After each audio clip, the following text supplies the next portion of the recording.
Juliet Charlie Flight 2024. Cleared for takeoff. Cleared for takeoff. Juliet Charlie Flight 2024. Going to be a jet sweep. Going to bounce it to the outside. Uses that speed. Room. Spins off of one tackler. Still on his feet. Still going. Still going. Touchdown! James Clemens! Yes, sir! Welcome to James Clemens Football on PAS Plus. We'll be back with pregame coverage after this. North Alabama Gas District has provided safe, reliable, and economical natural gas service to Madison and surrounding areas of Limestone County for over 40 years. However, accidents and leaks do sometimes occur. If you smell odors similar to rotten eggs or notice other possible signs of a gas leak, such as a fire or explosion, a blowing or hissing sound, or blowing dust or bubbling water, leave the area immediately, avoid ignition sources, warn others, and from a safe location, contact us immediately at 256-772-0227. And remember to call 811 before you dig. North Alabama Gas District, we take safety seriously. Local sports are brought to you in part by Limestone County Commission Chairman Colin Daly. Visit the County Commission page at limestonecounty-al.gov to keep up with what's going on in the county and find out what ranks us in the top 5% in the state. You can also call Colin at 256-233-6400 or on his cell phone at 256-800-4544. One of the worst feelings you can have is that of being stranded.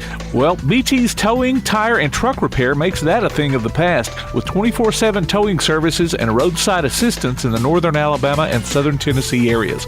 But that's not all. They also offer truck and trailer repair, mobile welding, brake service and repair, new and used tires, and other major and minor repairs. Their name says it all. BT's Towing, Tire, and Truck Repair. For 24/7 response, call 497-8234. That's 497-8234. BT's Towing, Tire, and Truck Repair.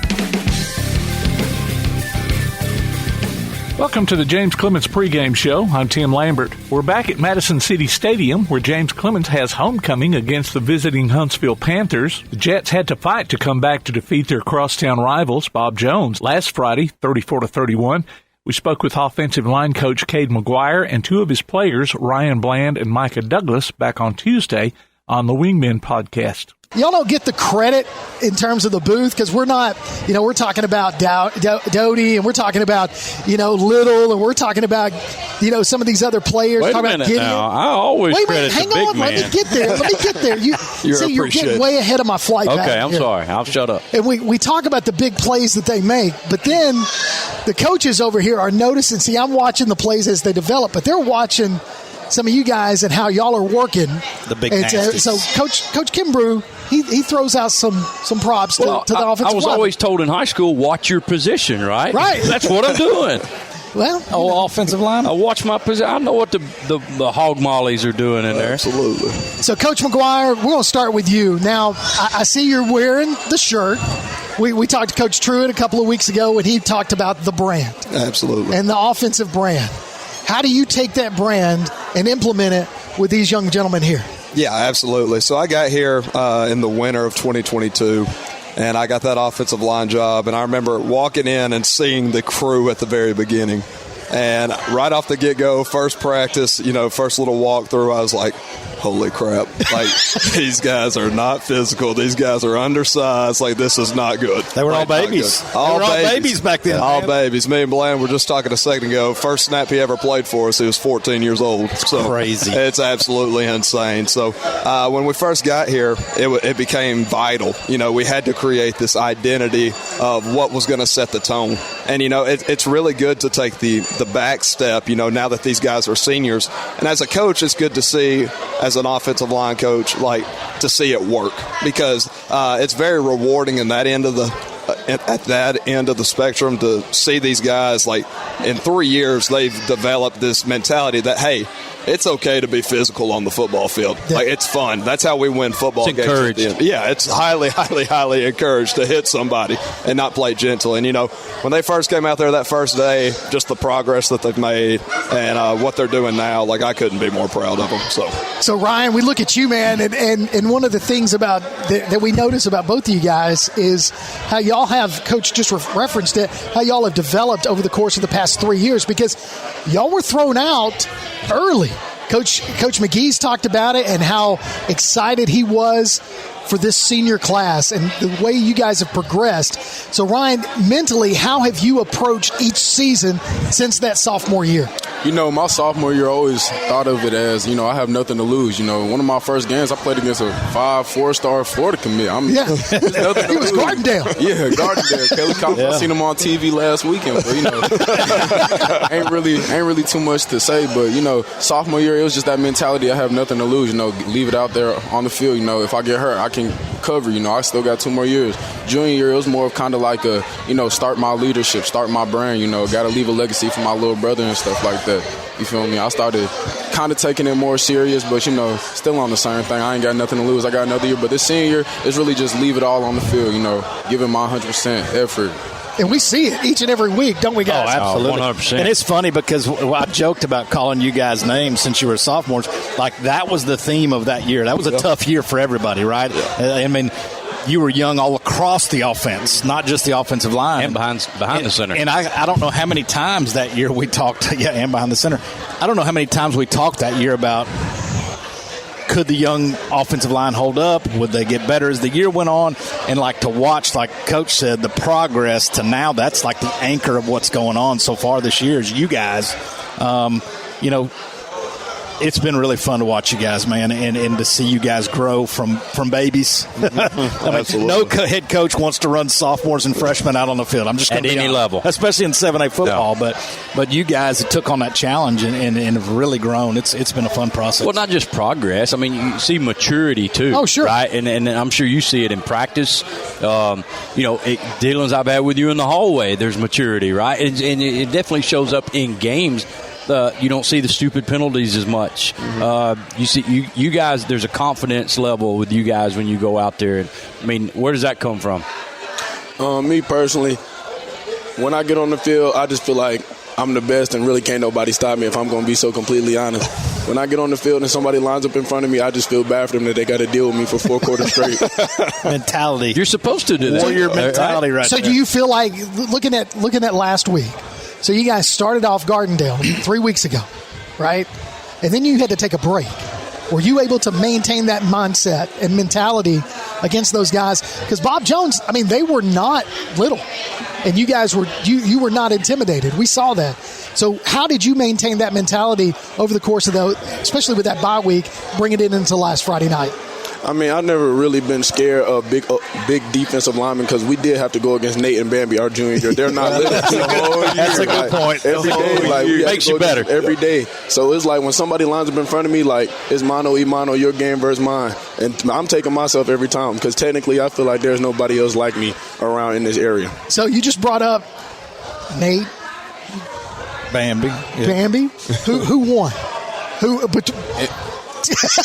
In my opinion, I have to say they both are amazing ball players. I'm love that I was able to practice against them almost every day. But for me, it was Bambi. I can't lie. One practice he had threw me with one arm. I went flying. I was going to beat him on pass pro for the first time, and he just hit me threw me out. But absolutely. But how much better prepared were you because you went against them as sophomores and as juniors for this year? Like you said, that mentality, talking about Micah going, I face those guys every day. Let's go to work. That had to prepare you for that. Going against them every day, I mean, there was really there's no other lineman or defensive lineman like them in our region right now. So going against them, I just think to myself, I used to go against those guys every day, rep after rep, getting beat, play after play. And it's just it's my time to do the beating now. That's how I really feel about it. Oh, yeah. And talk about being able to have, there was 3 of y'all, you talk about with Coleman, right? The three of y'all started as sophomores and have kind of done that together. What does that mean to you guys, being able to have that same group for 3 years working next to each other? Is it easier now to communicate and know what's going on and the feel for where I'm supposed to be. I mean, that had to be an advantage for you guys. Of course, it's a lot more easier. I mean, it's really a brotherhood between us all, not even just Tim, me, and Micah. Malachi's my brother, Derek's my brother, and Malachi, he's been starting since a freshman. He gonna be a dog, honestly. But I'll say it's very easy to communicate. If one person doesn't know the play, it's real simple for him to just tap over and, I'm going to know the play, Tim go know the play, Micah go know the play. Yeah. So Coach McGuire, asking you guys, so going into the fourth quarter Friday night. Yes. We go into the end of the second quarter, and all of a sudden Bob Jones reels off 21 points, unanswered. Yeah. As a coach, what was your message to these guys going in, knowing that last drive was crucial? This senior group, it's really dear and special to me because, like we've talked about, like these guys to me, they're my babies. Like when I came in, it's kind of like Coach McGee's seen them all the way through. They're the ones that I've seen all the way through in my coaching career. So they're my guys. And so the whole entire time when Bob Jones went up at the end, I was sitting there and we were underneath the tent. These guys can tell you, I was telling the tight ends, I was telling the running backs, I was telling the O-line. I just kept looking at them. I said, man, senior year, what a heck of a story this is going to be. I never lost confidence. Yeah. I was like, this is going to be a heck of a story. And, the last play of the game, we run wide zone and a tackle overset and it creases. And, I'll be honest with you, I started tearing up because it was just so emotional for me at that point because I was just like, man, it is a heck of a story, guys. It's just a heck of a story. And so it was really unique and really special for sure. So, Coach McGuire, if the guys up there, they don't know the play, they can look to either one of these two as leaderships or Tim. That's got to be a confidence booster for you as well. Yeah, it's just it's like they said, it's been 3 years of just rehearsal, and it's the second year in this offense. So what I told those guys at the beginning of this year is I told them at the end of this thing, I should be able to hand you this expo marker, and you should tell me exactly what we do and how we do it. And I have full confidence they can do it. And it's just having an idea and this mindset that, okay, this is our system. This is what we believe in. I'm going to get down to my stance. I'm going to rep it. We're going to get it fixed. If somebody don't know what the crap's going on, we're going to get it fixed. If somebody messes up, head down, play the next play. And that's what they do. It's what they do time and time again. Were we perfect the other night? By all means, no. But they played a heck of a game the other night. I'm not going to hype them up too much because that head will go that way. All right, and they'll get airhead and everything else. But I was very proud to see what they did. And I think the other night it's just a testament to all the effort and the work and the extra film and the extra communication and the time on the whiteboard and everything they've done for each other and themselves the past couple of years. And to win that way, it's like I said, what a heck of a story that'll be. So, Coach McGuire, we got a game this Friday night against Huntsville. And they're coming in a little undefeated. Not a little, they are undefeated. A little undefeated. Right. So they're feeling good about themselves after last week's win. We're coming off a big win against our city rivals. How do you keep everybody in check? So, message I've always told the offensive line, I've even told the other side of the offense, the skill guys and everybody else this. Main thing we always keep the mindset of is proud but never satisfied. And so we're proud of you. All right. Now, that game the other night shouldn't have been in the situation we were in the first place. The game shouldn't have been, down to the haywire like that. We should have taken care of business on the front hand, and we never would have been in that situation. Great story, great game, proud of them, all right, but definitely not satisfied. And so the whole entire progress going forward is be better than you were the week before. And so if you stay on that mission, that's where you separate the good teams from the great teams. And we tell this senior class all the time, at the end of the day, what's going to hurt you is you.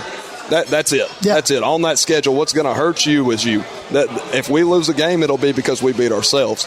And so what they have to do is if they progressively get better every single week and they stay on that track of doing that, then just go play. The wins will come in that situation. Yeah. And so, we're going to put it on the shoulders of these guys like we always do. We're going to run behind these guys up front. We're going to trust our backs in the backfield, trust the play actions, and trust all the deep shots that we can throw, and do what we do. Sure. We don't. If it ain't broke, don't fix it. And that's what I always say. So, proud of these guys. Huntsville, hats off to them. I think they're a good team on defense. I think their box play is really, really good. Number 8 is definitely a really good ball player. So we're excited for the challenge, and we'll see what these guys got up front. They ain't seen the Jets yet. At all. That's right. At all. Homecoming W. So that's another thing. It's homecoming. And how do you guys as players So, I mean, as soon as you put the helmet on, that's just noise at that point for you guys? I mean, well, I don't want to sound like, I don't have any school spirit, but it's just like that homecoming stuff and like all the stuff that goes on during the week. I've never really been too interested. Like when it comes to football, I'd just be ready to play. Just let me play. If they wanted us to play, leave right here from today and go to the stadium and play, I would be ready to play. Amen. That other stuff's for after the game. Coach McGuire's smiling really big on that. He loves it. He loves it. Tell him. I love it. I love it. I love it. I love it. So, Ryan, for you, man. So, senior leadership, you've already mentioned it. Both of you guys, senior leadership. How is the rest of how are you guys going to keep that main focus for the remaining games in the season? Or you just game by game? How are you guys going to approach it? I really take it like week by week, like Coach McGuire said earlier, get better every day, work at least, give it all you got. Like, even if you're not going out there and performing at the best you can, as long as you're giving that effort, that's all that matters at the end of the day because you're getting better. It's not easy to wake up every day, 6 o'clock in the morning, go work out, go lift, and then go to school. It's not easy. For people with jobs, it's really not easy, but it's all about a mentality thing. You got to be a dog. You got to be one. You got to have that want. You can't just do it just because you're being told to, Got to go out there and do it. Got to put in that work. For real. Micah? To piggyback off what Ryan said, yeah, it is kind of like a week-by-week thing. I really don't look too far into the future. I just like to take it game by game and win game by game. So if we ended up losing this week, it's not going to happen. But if it was, then we would have to worry about next week. But I can't worry about next week, and we still have a game this week. That's how I think about it. Well, we appreciate y'all. Best of luck this Friday night. We're going to be up in the booth and calling your numbers and giving you praise because you guys continue to do what you do. Y'all work and put it out there, man. Yes, sir. Thank you for having me. That was offensive line coach Cade McGuire, along with players Ryan Bland and Micah Douglas, talking with Kirk Pierce, Johnny Johnson, and Brad Kimbrough earlier this week on the Wingmen podcast. We'll be back with more of the James Clemens pregame show after this. Athens Utilities comprises Athens Electric, Athens Gas, and Athens Water Services. Together, we are committed to providing reliable and affordable electricity, natural gas, and water and wastewater services. We operate as part of the City of Athens, and just like our city's motto of Athens is classic, Southern, character, we believe in supporting what makes our community special. And that includes local sports. Call 233-8750. Come by our office at 508 South Jefferson Street or look for the link online at athensal.us. The Bama Zach Memorial Scholarship has been set up to honor the legacy of Bama Zach Green, a huge fan of the Crimson Tide along with Limestone County sports. The scholarship will go each year to a male and female athlete from Limestone County. Checks should be made out to Bama Zach Memorial Scholarship and can be sent in care of Garth Garris, 13833 Pinnacle Drive, Athens, Alabama, 35613. Donations can also be made in person at First State Bank of the South at 1319 Highway 72 East in Athens. Thank you for showing your support for local athletes by giving to the Bama Zach Memorial Scholarship. Looking for t-shirts with just the message you want? They're as close as your computer or mobile device. Just go to daddyoscustomtees.com and look through the selection of designs for the perfect one.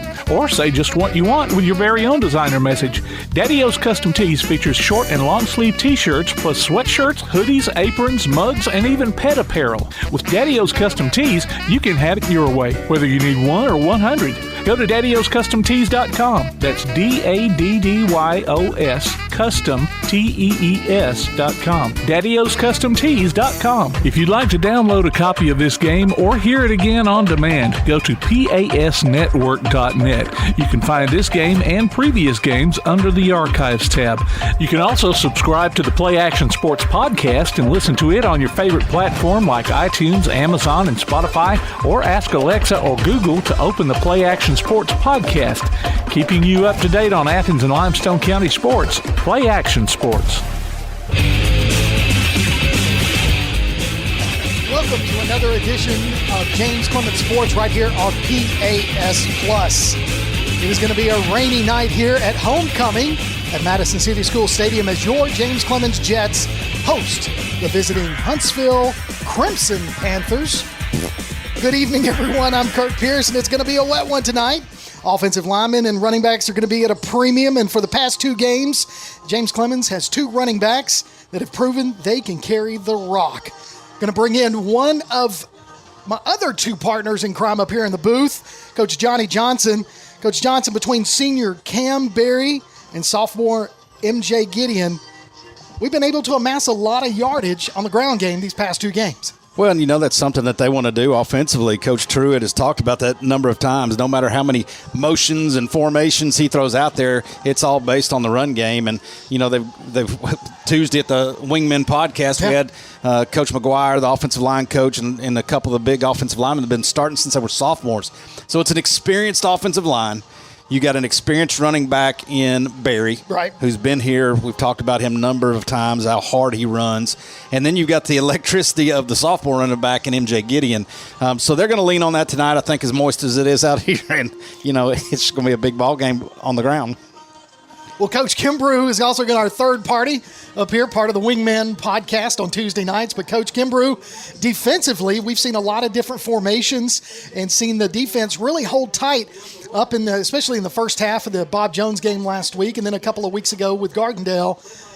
It's a wet game tonight. It's going to be a wet artificial turf. We don't know what Huntsville brings as far as like a ground game, but we do know they were able to take care of Grissom last week. So what's in store for our defense tonight? I think, as we present the colors, probably more of the same of what we've seen, right? I mean, we see them come out in a little bit different philosophy than they have in the years past, and they're playing to conserve, but they're also playing for the big play. We saw a couple fumbles forced. We saw a couple opportunities for interceptions at times. We're going to give up some big plays at times, but we're going to make some big plays defensively at times. So the Huntsville Panthers come in tonight. They won their first region game last week against Grissom. They kind of went to the wire over there. I think it was at Milton Frank Stadium. Next week we do face Grissom, and we're going to see them over at Alabama A&M for our first away game of the season. Now listen, you can check out the PAS Plus mobile app at your connection to all of our live streams, along with scores, game archives, and a whole lot more. All you got to do is go online to pasplus.net for the download links. We're going to take a break. We're just a little over 6 minutes away from kickoff. You're listening to James Clemens Football right here on PAS Plus. North Alabama Gas District has provided safe, reliable, and economical natural gas service to Madison and surrounding areas of Limestone County for over 40 years. However, accidents and leaks do sometimes occur. If you smell odors similar to rotten eggs or notice other possible signs of a gas leak, such as a fire or explosion, a blowing or hissing sound, or blowing dust or bubbling water, leave the area immediately, avoid ignition sources, warn others, and from a safe location, contact us immediately at 256-772-0227. And remember to call 811 before you dig. North Alabama Gas District, we take safety seriously. If you're looking to make your business stand out, save yourself some time and make Apparel in Madison your first call. Apparel will help you grow your brand with custom t-shirts and hoodies using their unique direct-to-garment printing. Laser engraving can put your design on mugs and tumblers. Plus, they can help with custom-designed hats, stickers, banners, signs, decals, and much more. Apparel Lab. Call 344-4656 or visit them online at apparellab.inc and on Facebook and Instagram. Located in the Madison Mall Shopping Center on Old Madison Pike. Apparel Lab. We know you want to look good. Chopping Blades Barbershop knows it too, and they're passionate about making their clients look great. Men, women, kids, doesn't matter. You can just walk on in their location at 7985 Highway 72 Suite 2 in Madison or call 256-325-3230. Check out Chopping Blades on Facebook too. Chopping Blades Barbershop. Whether you're an experienced golfer or a total beginner, Madison Golf Center has the largest, most up-to-date practice range in North Alabama, including a complete teaching center with the best and most experienced instructional staff available at your convenience. Madison Golf Center features the most complete driving range facility around, with a large grass tee area allowing for 100 hitting stations a day with a 14-day rotation. Open every day year-round and located at 401 Lime Quarry Road, between Wall Trina and Hughes Road. Madison Golf Center. PASnetwork.net. It's now your gateway to the Play Action Sports Network. Whether it's Play Action Sports coverage of school, youth, and amateur sports from Athens and Limestone County, or Calhoun basketball, James Clemens Sports, and Applebee's Tailgate Talk via PAS Plus. PASnetwork.net. Follow the links to download apps to hear live streams and podcasts, enable Alexa skills, or listen live on your computer. Covering Athens and Limestone County area sports, PASnetwork.net. Welcome back to James Clemens Football right here on PAS Plus. Kirk Pierce, Johnny Johnson, Brad Kimbrough, and our producer extraordinaire, Mr. Tim Lambert. We're missing Carson Stone Cold Stretch Austin tonight. He is away. He's gone. He's our chief statistician, and he's in God's country. He is in Texas for the New Orleans Saints, Dallas Cowboys, the Texas. Dallas Cowboys, not the Texas. As you see the captains for both teams make their way out to the 50, of course, you've got Tim Coleman and Cam Berry. They are the permanent captains for the season. Also out there, you've got number 6. That is Bryson Dowdell. Last week had a huge game for James Clemens. Did he make a big play? I don't remember. He made two big plays, 2 blocked field goals, one to seal the game for James Clemens at the end of the game. And you also have Ryan Bland, who was offensive lineman of the week last week, and he was one of our guests on the podcast this week. Yeah, what a great job he did. Yeah. Just a well-spoken young man, and you can tell he's been on that line for 3 years and mature. Oh, absolutely. And it was fun. So James Clemens coming out with their all Navy uniforms, top to bottom. Now they do have of course, my favorite, jet blue helmets, but it's a good look because we can see the bright white numbers on each of the jerseys, guys. This is a really good look. I love this Navy on Navy. I mean, we haven't seen this new Navy game pants. They're new ones. Yeah. Oh, those are nice. I like those. So you've also, if you're curious about a reveal, finding out what our uniform is going to be each Friday night, they do a uniform reveal on X. If you follow James Clemens Football X feed, and they'll do a reveal to show you what the game uniform is going to be. So I learned something new today. How about that, guys? So James Clemens did win the toss and elected to defer to the second half, so they are going to defend the north end zone, kicking towards Huntsville in the south end zone. Now, you can follow PAS Network on Instagram, Threads, and X, and look for PAS Network on Facebook. We'll keep you updated on scores via Score Stream tonight and throughout the week, and we'll bring that to you by our North Alabama Gas District scoreboard, serving Madison, Muscle Shoals, and Town Creek. Always call 811 before you dig. Coach Johnson, last-minute thoughts before the kickoff. Well, it's going to be interesting, to see what number 14, Will Carter, does. He was a young quarterback that they stuck in last week and really got a lot of publicity this week for the job he did. He's a sophomore. Last year was a starting catcher for them as a freshman. Just a good athlete, mature for his age, and to see in this wet conditions how much they put in his hand versus just a bang heads, run at each other all night long kind of fist fight. Huntsville has Coach, before I throw it to you, first-year head coach for Huntsville, Coach Jimmy Gay. Now, Brad, you kind of familiar with the Huntsville program. Yeah, a little bit. What can we expect from Coach Gay and the team? Yeah, I mean, he's an offensive line guy for sure. So I think he's going to put a lot of stock behind his offensive line in the same way that we do, especially in wet conditions, right? So we may see a really quick game if both teams keep the ball on the ground. We haven't had a quick game these first 2 games of the season. We've been here late, so this may be one of those that we get out of here in a hurry. So Huntsville Panthers are wearing their all-white uniforms, tops and bottoms, with their crimson helmets and blue face masks. Their team colors are crimson and kind of a royal blue, if you will, crimson numerals on the jerseys. It's not crimson. That's called cardinal. I'm just calling it what I call it, Crimson Panthers. I'm just telling you from a guy that ordered a lot of cloth over there in that color. Do they go by the Crimson Panthers? They do. I've never heard that. Yeah, Crimson Panthers, but Cardinal It's uniforms. old. It's kind of an old. Going back going back way back in Huntsville high days to that never heard Crimson that before. Panthers. So be sure to listen for our first timeout. We'll have our timeout with Tzatziki's tonight. If you want to qualify for the timeout with Tzatziki's and enter your name into that drawing, you can go online to pasplus.net and enter your name for timeout with Tzatziki's and listen during the first timeout of each James Clemens game as we announce the winner of a grilled chicken family feast. From Tzatziki's Mediterranean Cafe off of Highway 72 in Madison. So be sure to listen for that timeout with Tzatziki's winner during our first timeout tonight. You've got Ortiz lining up at the 40, going to kick it off. He has been known to kick it to the end zone, which is where we'd like to see him do it tonight as he gets ready to run up and put boot to leather. Here we go. The ball is underway. High end-over-end kick. It's going to be short of the end zone, fielded at about the 2-yard line by Huntsville. They're going to be met at about the 15 and brought down for a loss at the 14. Dowdell. So only about a 12-yard gain on that kickoff return. So Huntsville will start 1st and 10 from their own 14. Great coverage right there. And again, Dowdell's a name we've talked about a lot. And he's right there stopping that guy before he can even get going to give them bad field position defensively, us great field position to start the game. Another name other than Dowdell that we call a lot, and especially last week, was number 34, Hayes Harrison. He was our player of the game for Mellow Mushroom and was just all over the field defensively last week. Expect the same tonight. No doubt.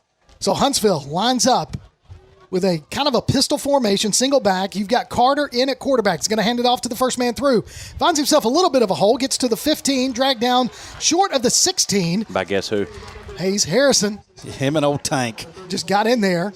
So number 34, the running back, Jackson Spencer, with only about a yard, maybe a yard and a half gain there. How hard do you think it is to move Tanky, though? Oh, I imagine it's really him and Hayes were hanging all over that running back. But just look at him. I mean, he is a stop load. He's right a there square body, that's for sure. So they got two splits to the near side. Going to hand it off to the running back again. He's going to be met at the line of scrimmage. Ooh. Held on short of the 20. Now they're going to say he got to the 20. So it's going to be 3rd down and 5, maybe 6 for the Panthers. You're talking about Tank right there. They double-teamed him to try to move him out of the way. Did not go anywhere. And they got about 2 feet on him, and he just split the double team and forced him to keep working. Well, and that's what you want from that nose guard, yes. right? Just don't take up 2 people and don't move. Well, because that lets your linebacker run now. Absolutely. So 3rd and 5 is what they're calling it. As we're just underway here at Madison City School Stadium, first possession for the Panthers and their first 3rd down. Shotgun formation, running back to the right, trips to the far side. Looking to pass. Got the rush on. He's going to be met, and he's going to run down and slam down. Wow. Tank just picked him up and slammed down the quarterback, Will Carter, for the first sack of the ball game. Loss of at least 4 yards, brings up 4th and long. I don't think Tank's the one that slammed him, but I don't know, Coach. I think he did. I'm going to tell you that we talked about him getting double teamed in the last play. That time they tried to block him with just the center only, and the center hung in there for about 2 steps, and then Tank was the guy that was filling that middle. You don't think of him as the quickness guy that's going to get around, but he's so strong for his size. I don't know if you've been to his dad's auto place. No. They've got a big old pit bull named Zeus in there. Tank is built just like Zeus. There's no doubt they're brothers. So Doty's going to field the punt at the 50. Makes one man miss, still on his feet. Runs out to the 40. Stutter steps. Going to be met at the 30-yard line and finally brought down for a 20-yard punt return by Ty Doty. It's almost like Huntsville, those first 2 guys were right there when he caught it. It's almost like they thought he was going to do fair catch. I thought so too. Yeah, and all of a sudden he catches it and takes off forward, and they're just standing there looking at each other. So James Clemens is going to be great field position in the Huntsville territory as it's going to be 1st and 10 from the 30-yard line. And now comes Gideon and Barry in the backfield. Jacoby Gill got him to jump, and they did. Yep. It's that little shift that James Clemens is known for. You would think that every coach is going, guys, seriously, don't jump. That guy on the end was obviously coming, and it was almost like they'd walked a guy up on that far end, and when they shifted, he came and did not work out for him. So now 1st and 5 as the ball's marked at the 25-yard line. Now I formation as Gill goes under center with Barry in fullback and Gideon at tailback. Doty split to the near side. It's going to be a handoff to Gideon. Gideon looking for a hole. Is going to be met at the line of scrimmage. Makes one man miss. Turns positive yards. Got a penalty flag thrown on the field. I don't know if we did. Might have got a face mask. I think that's the only thing it could be from that angle. So Gideon continues, sees that there's no hole on the far side, cuts back to the inside, and picks up some positive yards, 4-yard carry. If this holds true, it'll be 2nd down and 1. We'll see what the penalty flag is for.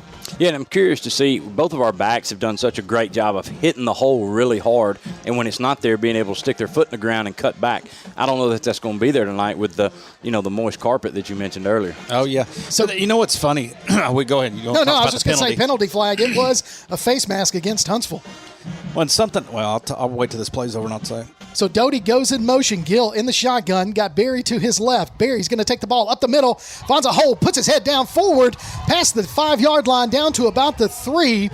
And it's going to be 1st and goal, James Clemens from the 3. Well, and if they can't stop us any better than that, it's going to be a long night for Huntsville. But what I was going to say, you talked about the shift with the offensive line, and we should be ready for it. I watched on the next 2 plays. We never got down in a stance. So you don't know if we're standing up to go into that shift or if we're starting the play, because when we do it that way and don't get down in that 3-point stance, it's hard to tell, and I guess that's why we keep getting people. We show it the same way either time. So I formation. Gideon is your tailback. You've got Little split to the near side. It's going to be a handoff to Gideon. Gideon trying to find a hole. Gets in there. Touchdown, James Clemens. Did you see his patience right there? Beautiful. He just kind of let that, what is it, the wide zone, talking about running that wide zone and having to have a back that's patient and then quick enough to hit the hole. And he just let that thing develop, and there was a small enough crease. He almost turned sideways right there and got through there. To get through there. And just to get through and didn't get touched going in the end zone. So you mentioned it. If that's the way it's going to be a long night for the Panthers as James Clemens able to get on the board in just 3 plays. Kick is up. Ortiz kicks the extra point. 8:58 remaining in the first quarter. James Clemens with a 7-0 lead. You're listening to Jets football on PAS Plus. Local sports are brought to you in part by Limestone County Commission Chairman Colin Daly. Visit the County Commission page at limestonecounty-al.gov to keep up with what's going on in the county and find out what ranks us in the top 5% in the state. You can also call Colin at 256-233-6400 or on his cell phone at 256-800-4544. Whether you have college recruitment or simply memorabilia in mind, let Social Gimmicks capture them with a cinematic highlight reel. Social Gimmicks is redefining Southern sports media with a distinctive flair. Contact Social Gimmicks with a Z online at socialgimmicks.mypixieset.com. Social Gimmicks, the essence of athleticism. Welcome back to James Clemens football on PAS Plus as MJ Gideon punches it in from just a couple of yards out for a 7-0 lead as Ortiz gets ready to kick it off. High end-over-end kick's going to be fielded and rolls into the end zone for a touchback. Wise choice there by Huntsville. After last time, he caught that ball and was surrounded in a heartbeat. He didn't want to catch it again. He just let it go. So it bounced at about the 3 and rolled on into the end zone. So Huntsville will have better field position this time, starting at their own 20. If they can't get something better going than they did last time, this better field position is not going to help them. So you can tune in to Play Action Sports Update 3 times each weekday for school, youth, and amateur sports news from the Limestone County area on 1080 AM WKAC. As the rain starts to fall just a little bit. And now, Huntsville got 3 splits to the far side. They're going trips, 1 to the near. Running back in the backfield for Carter is to his left. It's number 34. Looking to pass, throws it, hits his man, number 3. He's going to be brought down short of the first down, but a 9-yard reception there by Huntsville. And a flag coming down there, yeah. That's got to be a formation that they've seen on film. Our defense gives up that middle. We talked about how Bob Jones found the middle of the field a lot. We were really soft there in the middle of the field in our pass coverage. That's got to be something that they want a formation to and get that inside guy where he's not covered. So penalty flag on James Clemens. It's a spot foul.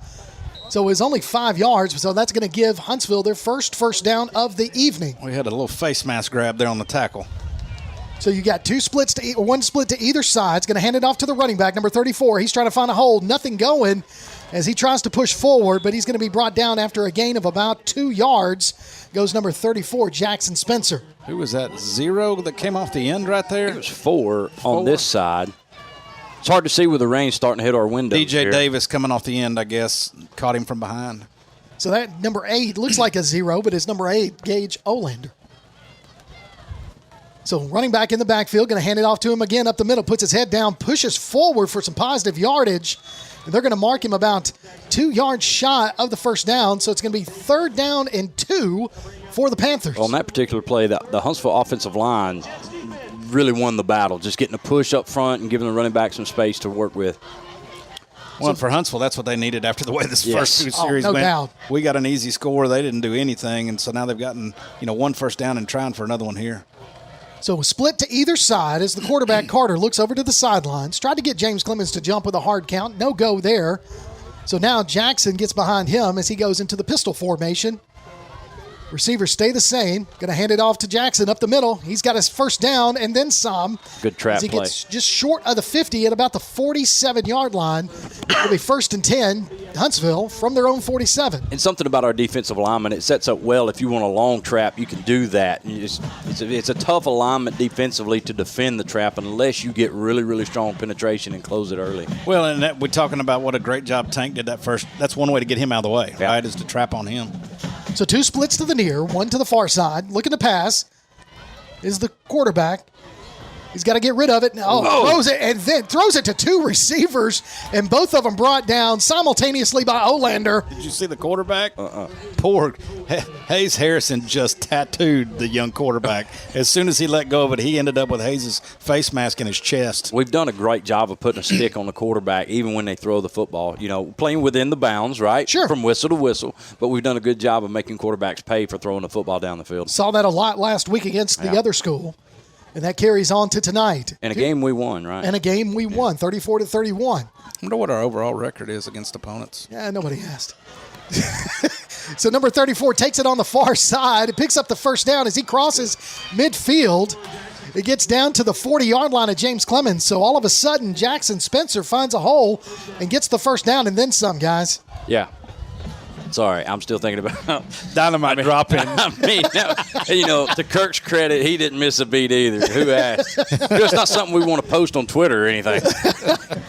All right, trips to the near side, one split to the far. You got one running back again in the backfield. Carter looking to throw, quick pass, screen out to the running back, number 34. He catches it and is finally brought down at the 35-yard line for a 5-yard screen pass reception is Jackson Spencer. It's kind of shown that he's the workhorse so far for the Huntsville Panthers. Yeah, and I like what they're doing offensively for them. Of course, I like what they're doing offensively to try and help a young quarterback where he's not throwing the football down the field, a wet football down the field a lot. Give him some short passes, give him some little flare routes out of the backfield. So now the sophomore quarterback is in the shotgun with his running back to his left. He's going to do a read option, keep it himself. He's going to be wrapped up at the line of scrimmage, able to fall forward for a couple of yards. Yeah, it wasn't a good read. No, not at all. It looked like Jackson Spencer had some room on the far side. He just let it go. So it looks like we're going to have our first official timeout of the night, and it's officials timeout with 5:51 remaining in the opening quarter. James Clemens on top, 7-0. And now it's time for our timeout with Tzatziki's. If you want to register your name for the drawing of Timeout with Tzatziki's, all you got to do is go online to pasplus.net and enter your name and listen during our first timeout of each and every James Clemens game, and we'll announce the winner of a grilled chicken family feast for 4 from Tzatziki's Mediterranean Cafe, located just off of Highway 72 in Madison. Tonight's winner, Jack Smith. Congratulations, Jack Smith. Way to go, Jack. You are our Timeout with Tzatziki's winner, and you and your family get to enjoy a grilled chicken family feast for 4. If you got 5, you might want to get extras. But I tell you, it's a good meal there, the grilled chicken. Is there anything there that is not good? Have yet to find one. Same. We had the baklava tonight. Woo! Baklava, yeah. Brad. Brad was all over that. I can't say it, but it sure did taste good. Baklava. I'm gonna screw that up, man, and Tim will get fined. And the old lamb burger. So 3rd down and about 3 for the Panthers in James Clemens territory. Quarterback's going to keep it himself, run it up the middle. He's got a hole. He's still on his feet, gets dragged down at the 20-yard line. So good read on that quarterback draw by the Panthers. That time they pull the backside tackle, maybe tackle and guard like a quarterback GT, which we've talked about for 2 years. It kind of gives us a tough play for us defensively. Good job right there, and that's easy, right? Especially when you got a wet football, the rain's coming down a little bit more than it was. Easy to secure it right there when you don't hand it off. So and he's showing some athleticism. Yeah. Oh, no doubt. So Carter, the sophomore quarterback, looking to throw. No, he's going to keep it himself again. Cuts back, still on his feet, gets down to the 15-yard line as a nice pickup again of 6 yards for the Panthers as they're knocking on the door, and we got a man down. Yeah, it was hard to tell if he got cut down or if he slid down that time, but either way, like you said, Coach, he's showing some athleticism. And it looked like he fell over the end of that play, and he actually is holding his lower back. So that is number 16, Rashad Freeman, and he's going to come off the field under his own power, and it's going to be 2nd down and about 5 for the Panthers as they are at the James Clemens 15-yard line with 5:02 remaining in this opening quarter, and James Clemens with a 7-0 lead. So you can listen for the in-flight movie quote during our James Clemens coverage. We'll sneak in a movie quote at some part as part of our play-by-play commentary, and if you know what the movie is, then you can text your name and the answer to 256-434-1727, and you could win a $10 gift credit to Honest Coffee Roasters in Madison. I had some of that today. There you go. So Carter, they tried their own little shift. We did not bite. And now Carter hands it off to the running back. He's found himself a hole. Now he's going to slip at about the 15-yard line. They're going to give him a yard on the play. So Jackson Spencer there with the run brings up another third down. A name we haven't called much, Christian Wyatt, number 23, is out there, and he turned that thing back in, did a great job of not letting him get to the outside, and luckily when he did, they all slipped and fell. But yeah, keeping contained forced him to put his foot in the ground, right? Yeah. And try to change direction, and then he slid. I think we're going to see that a lot tonight. So Carter in the pistol. You got Spencer behind him. One split to either side. That one on the far side sure is split out very wide. Now he's going to come in a couple of steps to the hash mark. So third down and a long 4. They're going to hand it to the running back. He's going to have some room. Tries to spin. Wow. I think they got him. I think they got him short of about a yard. Tell you what, I didn't see a number, but he got stuck right there. I think that was DJ 41. Davis in DJ? there too. Yeah. 41, James Hollins.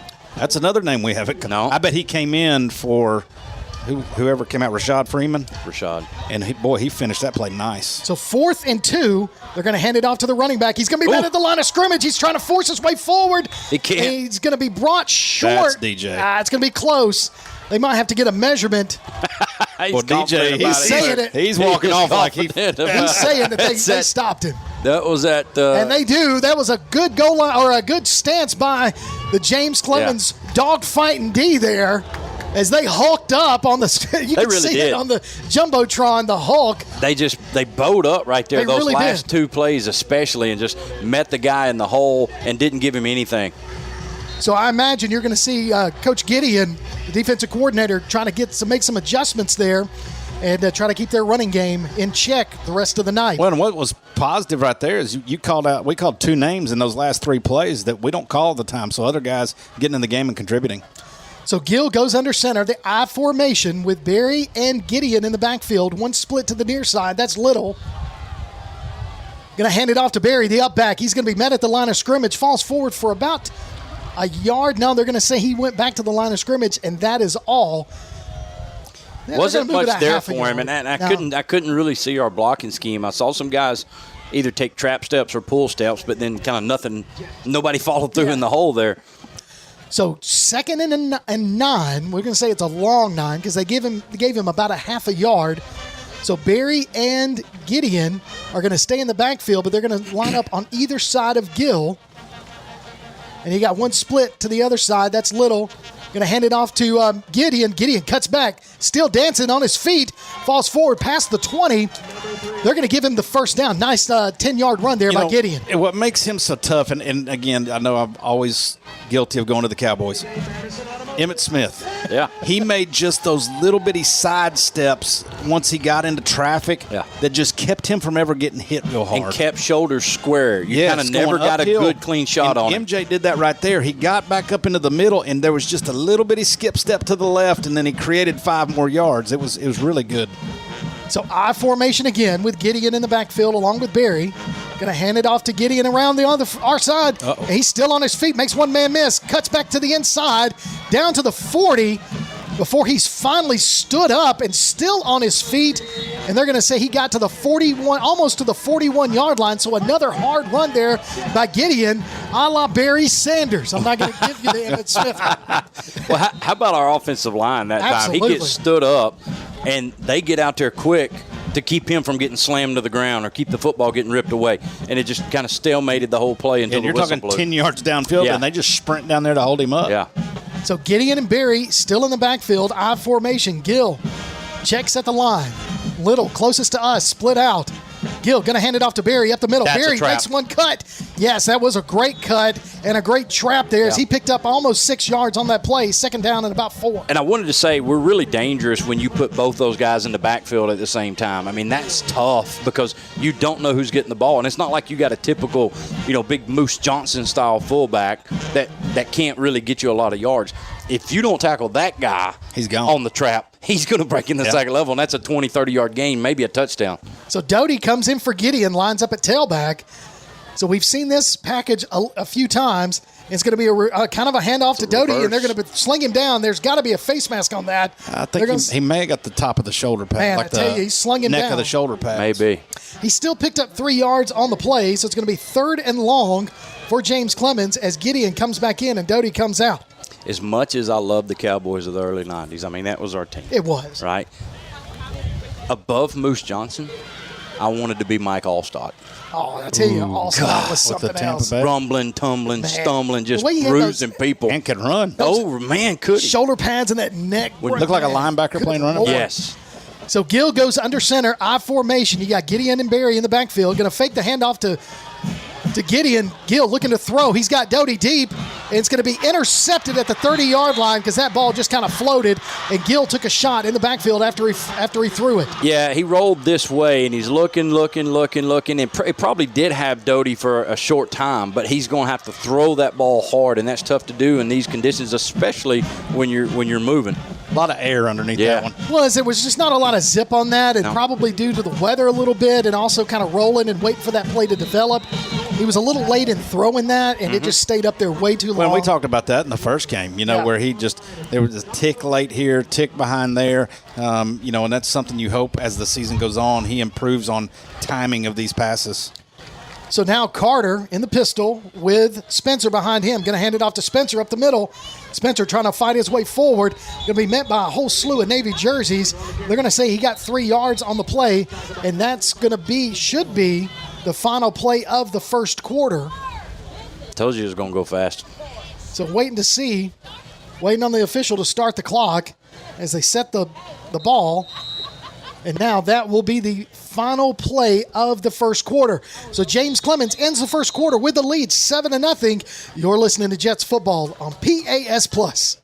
When Keith and Amy Richards went on a Greek vacation in 1997, their goal was to create savory foods from simple ingredients. Thus, Tzatziki's Mediterranean Cafe was born with their healthy spin on traditional Greek food in the form of salads, gyros, sandwiches, and soups. Tzatziki's Mediterranean Cafe, located at 105 Brookridge Drive, Suite A, just off Highway 72 in Madison. Open Monday through Sunday, 10:30 a.m. till 9 p.m. Call 724-6554 or visit them online at Tzatziki'sCafe.com. Tzatziki's Mediterranean Cafe. Originality is our nationality. Keep up with local school, travel, youth, and amateur sports throughout the week with the Play Action Sports Update.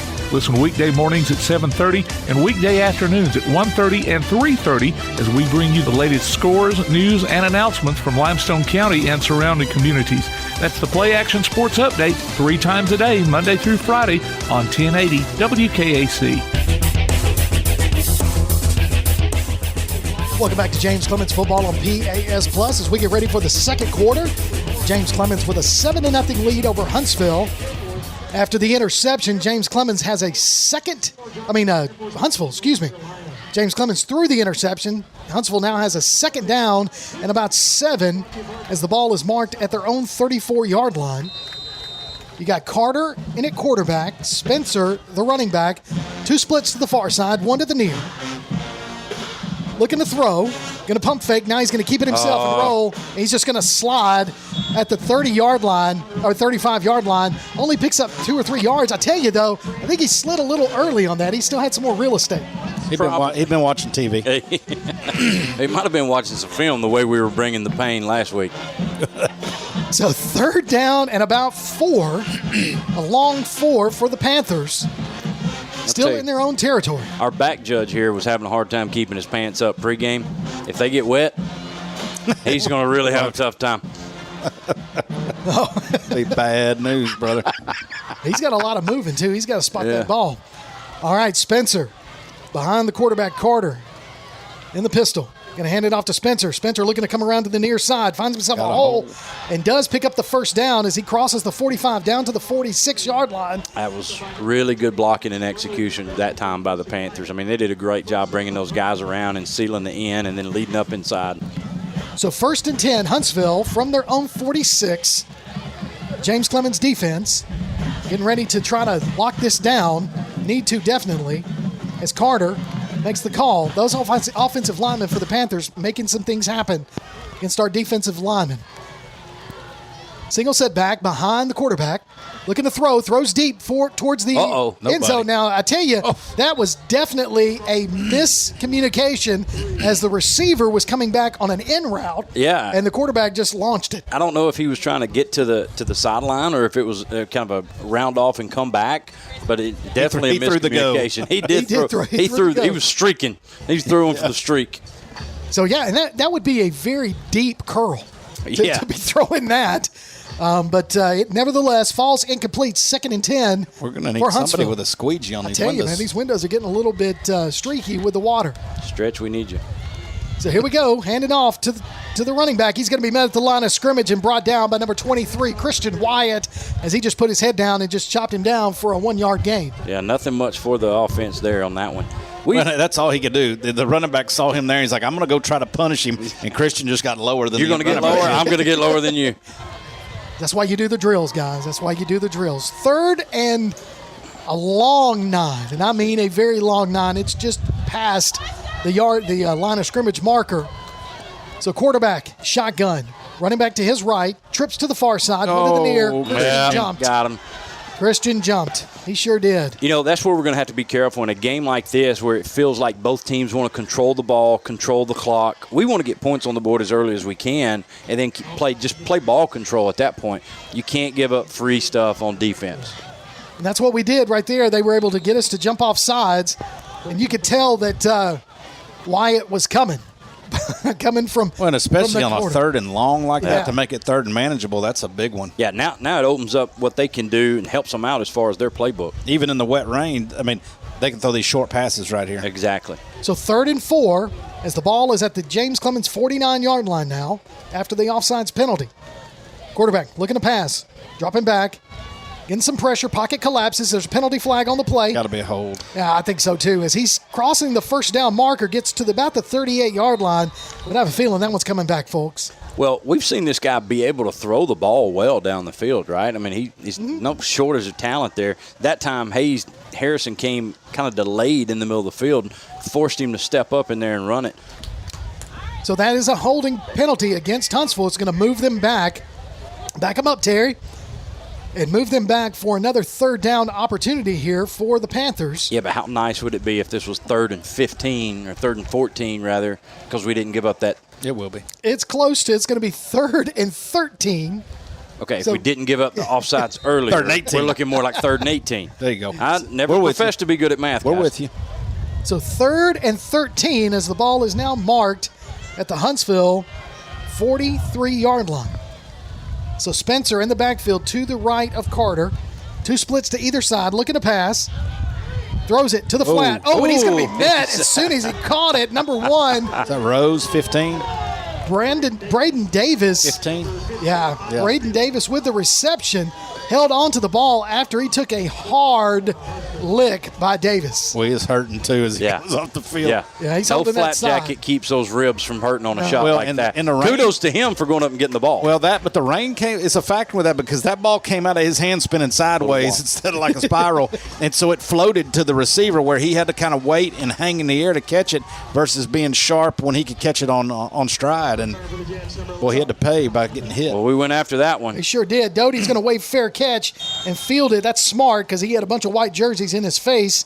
It's going to be 1st and 10, James Clemens from their own 16-yard line. That's the trade-off, right? If you go after a punt, you're giving up on the return a little bit, and unless, of course, you do it the way I had it drew up for years. So I can't give that secret away, guys, but I mean. So you can go to your Amazon Echo device and say, Alexa, open PAS Plus and hear our coverage of James Clemens football in crystal clear quality all season long. So James Clemens with the ball at their own 16-yard line, 1st and 10. Gill, shotgun. Running back to his left, going to put the tight end in motion. 2 splits to either side. Looks like that's Barry in the backfield. Puts Doty in motion, going to give the handoff to Barry. Barry tries to bounce it to the outside. It's going to be tackled for no gain. Back to the line of scrimmage, so 2nd and long. It'll be interesting, too, with this rain coming down. There was a package for rain situation when I was talking to Coach Truitt today. There was 2 of them, wasn't it? Called the Poseidon package. Contingency. Yeah, the Poseidon contingency. Poseidon contingency for if this thing got so sloppy that we had to go into certain sets. Well, we've got Gideon and Barry in the backfield. They're in the I formation. Little split to the far side. Doty close to us. Gill under center. Going to take the handoff to Gideon. Gideon bounces out to the 30. Still on his feet. Finally tackled out of bounds. See where they mark him. He's going to be at about the 37-yard line. So first down, James Clemens. That's a big run, but Cam, being in the fullback position, led that thing up inside and then just kept looking for somebody, Never got a block, but kept looking for somebody to block.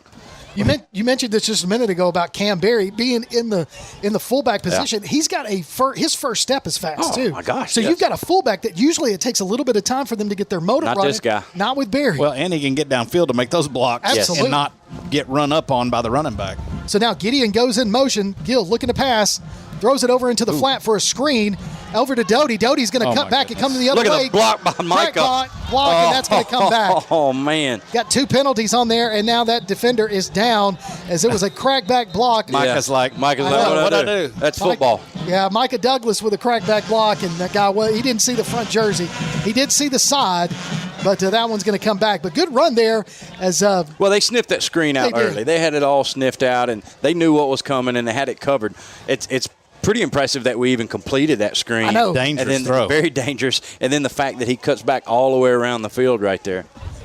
So the defender is still on the field after the crackback block there on that penalty. Look, he took a shot. He did take a shot. I mean, he took a shot. Well, and that's you talk about on defense a minute ago, we hit one of those receivers. He goes off holding his ribs. Now we got one of their defenders on the ground. You guys talked about and saw it firsthand last week, the physicality we brought defensively especially. And now you're seeing it on both sides of the ball again tonight. Well, we heard Micah Douglas Tuesday night talk about when he gets out there, he's just looking for a man to hit. Yep. Well, succeeded right there. He did succeed. He proved. Just a little bit, if you'd let him turn around just a little bit more, there wouldn't have been a penalty flag on that. But nevertheless, that one's going to come back on that good run there. So if you'll stick around for the postgame show, we'll announce our Mellow Mushroom Player of the Night. Our featured Jet will get a gift card from Mellow Mushroom. Our Week 1 winner was MJ Gideon. He had a couple of touchdowns against Gardendale. Then last week, of course, we mentioned Hayes Harrison, the linebacker, the senior for James Clemens, kind of built like a Penn State linebacker, was able to take home our Mellow Mushroom Player of the Game accolades last week. And who will it be tonight? We've still got 2.5 quarters to go before we make that decision. But, guys, it is a physical game going on right now on the field. I'm going to have to look out the window on Bradley's side because I can't see out your window anymore. I know, it's getting a little streaky here. It's definitely getting streaky. I think we can holler at one of these people in front of us. And anybody got a towel? So I tell you what, while we got this going on, let's take a look at our scoreboard, our North Alabama Gas District scoreboard. Right now, Russellville 21, East Limestone 6 in the first quarter. Fairview 7, Ardmore nothing. That's in the first. Danville 6, West Limestone nothing in the first quarter. Rogers 7, Clements nothing. And that's in the first. Colbert Heights 6, Elkmont 6, and Lexington 21, Tanner nothing in the first quarter. That's your North Alabama Gas District scoreboard serving Madison, Muscle Shoals, and Town Creek. Always call 811 before you dig. So after the penalty, that's going to move us way back, guys, as that ball is going to be spotted at the James Clemens 22-yard line. Need some rain X up here. Boy, we do, I tell you. That was reminiscent of the time Dale Earnhardt hung out of his own car wiping the goal off the windshield. We got Johnny Johnson hanging out the window. Yeah, the Intimidator, one of a kind. So first and a while, I formation, Gill under center. MJ Gideon back there in the backfield. MJ looking for a hole. He's still on his feet. Finally, they're going to bring him down at the 20. So it's going to be they're still going to say his forward progress kept him at the original line of scrimmage. So second down and a ways to go. Barry is out here on a corner at about the 40-yard line. So what is that, about 20 yards down the field, just wearing some poor kid out? You know, Coach Truitt talked. Basically, his motto is, if you're going to beat us, you got to stop the zone. You got to stop the zone. Well, it looks like the 2 times we really sold out to the zone there, Huntsville's been really sold out to it, and they're trying to make that stop. So Barry is to the left of Gill. Gill looking to pass. Drops back, going to go deep. throwing it for little, out of bounds, so that falls incomplete, 3rd and long, trying to get a lot of yardage on one play there. Just threw it. Really, there was no play there for little. Yeah, we might have been better off going to one of these crossing patterns. You know, Doty and it wasn't little. Doty and Lively maybe. There was a cross in the middle and might have had a shot at one of those. Yeah, the tight end Lively, he was coming across the middle and probably would have only got about 10 yards, but still try to make it a shorter 3rd down, and we got to get to our 47 just for a first down. So the ball is marked at the 23-yard line. Jacoby can do it. So Gill sends Gideon in motion. Gill looking to pass. It's a quick pass to Doty, and it's going to fall in and out of his hands for an incomplete. So brings up 4th down to be the first punt of the night for James Clemens. You know, he's a young kid, and he's done a good job at quarterback. But earlier we talked about him floating the long ball. That time he kind of rifled the short ball, and Ty Doty was like, what just happened? It hit him between the 1 and the 1 and about got back to the quarterback. I mean, he did. He dotted up his jersey numbers, but, yeah, it almost ricocheted back to Jacoby. So Ortiz is going to line up at about his 7-yard line for the punt as Huntsville's got their punt returner. Looks like number 17, Jack Carter. And they came for it. They did. And he's going to wave that off, and that's going to take a James Clemens bounce and roll towards the sidelines. How does he keep making it go completely parallel to the yard line? He did that last week, and it was a beautiful punt, dude.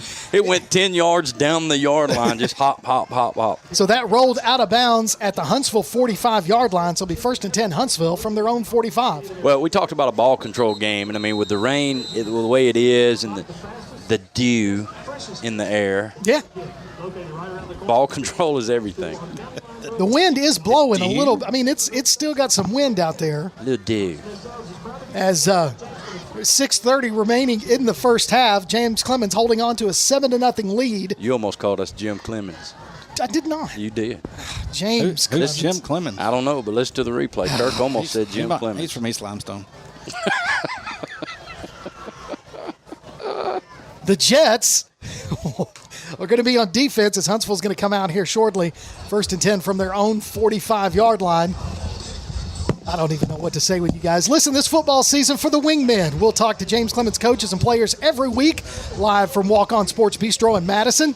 You can hear it on your PAS Plus mobile app or your Alexa device and online at jcwingmen.net. And, guys, I get to do this with them each and every Tuesday night. I know. We've gone off the rails over here. I apologize. You love us. And every Tuesday night and every Friday night. And Tim just sits over there with his headphones. And catfish dinner. And catfish dinner. And he doesn't have that tonight. He's already had his Tzatziki's lamb burger, and it was good. All right. 1st and 10, Huntsville from their own 40. They say they're 46. So quarterback's going to keep it himself on the read option. Now he's looking for a hole. He finds one out to the outside. They're going to take him out of bounds as he crosses the 50 into James Clemens territory down to about the 46-yard line, 47, where he went out. So it'd be 2nd down and about 3. It looked like, he was going to take that draw up the middle, and we all bunched up inside. And all of a sudden when he bounced it, we had nobody. We had one guy outside that was being blocked. So it ended up being a pretty decent game for them. Well, so far he's been their best runner. Yeah. So 2 splits to the far, 1 to the near. He's going to roll to the near side, looking to throw into the flat, and he does. Picked off! Is it picked off? Did they going to give him the reception? Yes. Reception, and they do. Number 22, James Clemens, Mason Rose, the cornerback. It's his 2nd of the year, I believe. It is, and he goes down there and digs it out of the ground on that low pass play. And James Clemens with their turnover, so swapping interceptions a little bit as James Clemens threw one in the first quarter. Now we get one back to start this. And you called that right. He had to go down there and get it. I mean, he almost laid out for it and just to scoot that ball off the turf before it hit. When you wonder with the wet ball if that's an effect right there, because he had a guy open that was coming that way, and he just threw it too far out in front of him. It almost was wobbling, like it could have slipped out of his hand a little bit. So it looks like Gideon's in the backfield with Gill, I believe. Of course, I got a tight ends. Wet streak. No, that's going to be Barry. He's going to hand it off to Barry. And Barry finds himself a hole, bounces to the outside to the 40, and the penalty flag on the play. 20, 10, touchdown. Great run. But that one is coming back. Great run there by Cam Barry. I mean, they had the 2 tight ends, bring them to the same side, and then run zone that way. Good luck to anybody stopping that. I mean, our offensive line plus those 2 big tight ends out there and the backs that we have, he did a great job of hitting the crease, and then one cut, and he's gone. And the one person that could stop that play did as he threw the laundry onto the field, and it is a holding call against James Clemens. So that touchdown run by Cam Berry is going to come back. Take it off. I hate that because I don't know that it mattered. He was through whatever hole was there, he was through it. So, and maybe that's what created the hole, but he was past our offensive line so quickly and down the field. You're probably right, Coach. The sad thing is it was probably something on the backside that absolutely didn't matter. So that negates that 58-yard touchdown run. 1st and 20, do it again. So here we go, 1st and 20. You're right. As Berry's in the backfield, Gideon in pistol, 2 splits to the top side, Little and Doty. Same play. Going to hand it off to Gideon this time. Gideon trying to find his way through. He does. Almost gets to the original line of scrimmage as he crosses the 40 down to about the 41-yard line. Then they're going to say he's at the 40. So his knees went down at the 40-yard line. But, hey, he was able to get 8 yards on that carry. Well, and I don't know what it is about him, but he never seems to get hit by the first guy that gets to him. It always seems the first guy that gets to him is just touching him, just barely touching him, and he ends up takes 2 or 3 guys to get him down. Well, he does a great job of running through arm tackles. I mean, you better bring your near leg and near shoulder if you're going to tackle Gideon. So Gideon comes out, Doty goes in, Berry's in the backfield. Now we're going to bring those 2 tight ends again. What do you want to bet zone this way? I bet it's going to come back this way. Zone That's this way? What it is. So Berry takes the handoff, tries to find himself a hole, bounces to the outside, cuts to the inside, finally drugged down by his jersey. Wait a minute. At the 50-yard line. So they're going to say he got over into Huntsville territory at the 49. I'm curious about the flag dead in the middle of the field. They're backing us up like a hold.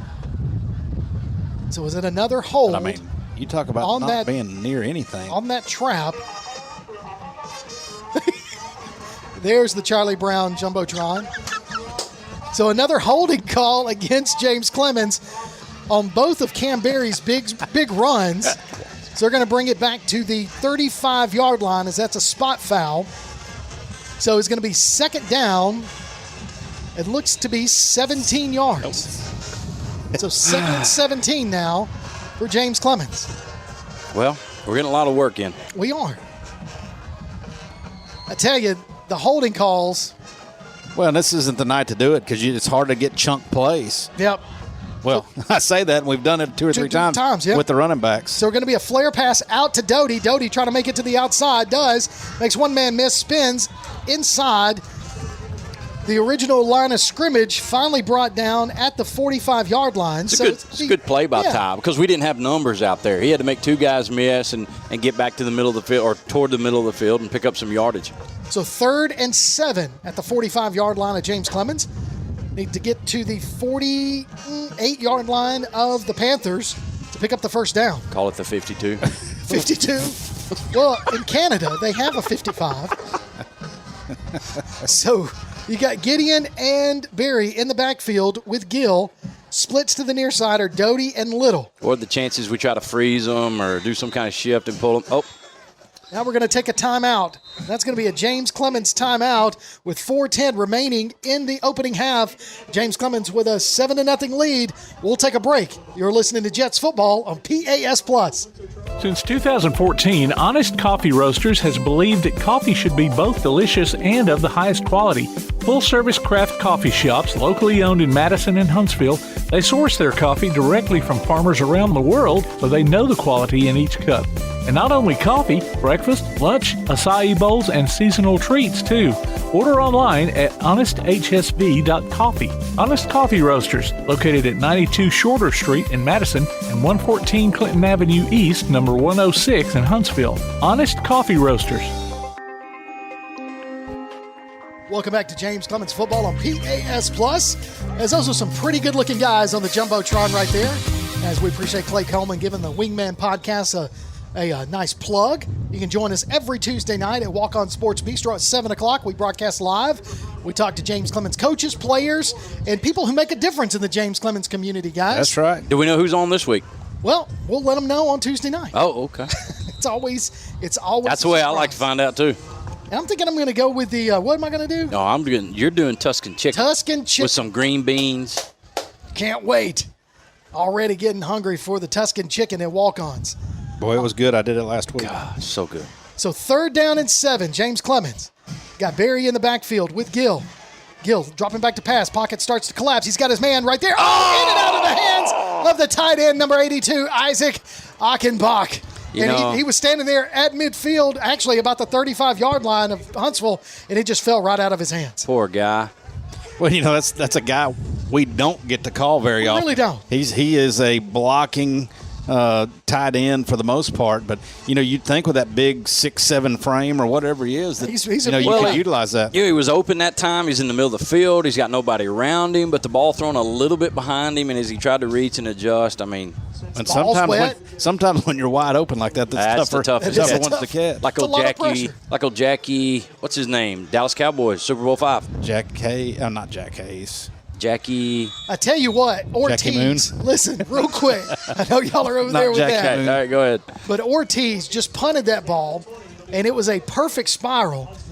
By the time that defender or that punt returner looked, he had a James Clemens guy in his face, so he had a last-minute fair catch call, and fortunately he was able to bring that in because he could have dropped that one. Ortiz has done a great job of flipping the field when needed, and he does it again right there. I mean, helps us out big time by flipping the field position for us. So it's going to be 1st and 10, Huntsville from their own 20-yard line, 3:57 remaining in the opening half, and you can hear that wind pick up even more as the rain has kind of ceased a little bit, but the wind definitely making a difference.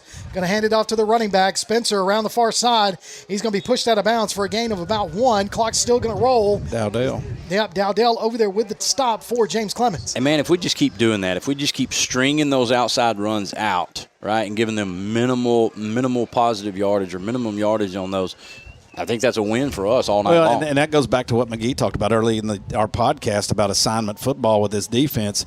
You can string that thing out as long as you got guys filling the right gaps and not giving any cutback lanes. Yep. So here we go. 2 splits to the near, 1 to the far, 1 running back to the right of the quarterback for Huntsville. High snap, looking to pass. Pocket still good protection there. Now he's going to run it himself, trying to run it out of bounds, and does, short of the first down. I tell you, I understand what he's doing, but he's making some decisions way too early. He got out of bounds, but he could have gotten the first down there. Well, that's part of him being young, I'm sure. You talk about a guy that doesn't have much experience at the varsity level. He slid earlier. Remember on that play, we talked about how early he slid, and it may be self-preservation a little bit right now being at this speed. Well, and I think experience is the right word because he hesitated for a little while. He didn't know what he wanted to do when he was still in the pocket. He kind of second-guessed himself. Well, he got good protection there by the O-line. Yeah, they held 31 pretty bad. So 3rd and 1 for the Panthers. Going to hand it off to the running back, Spencer.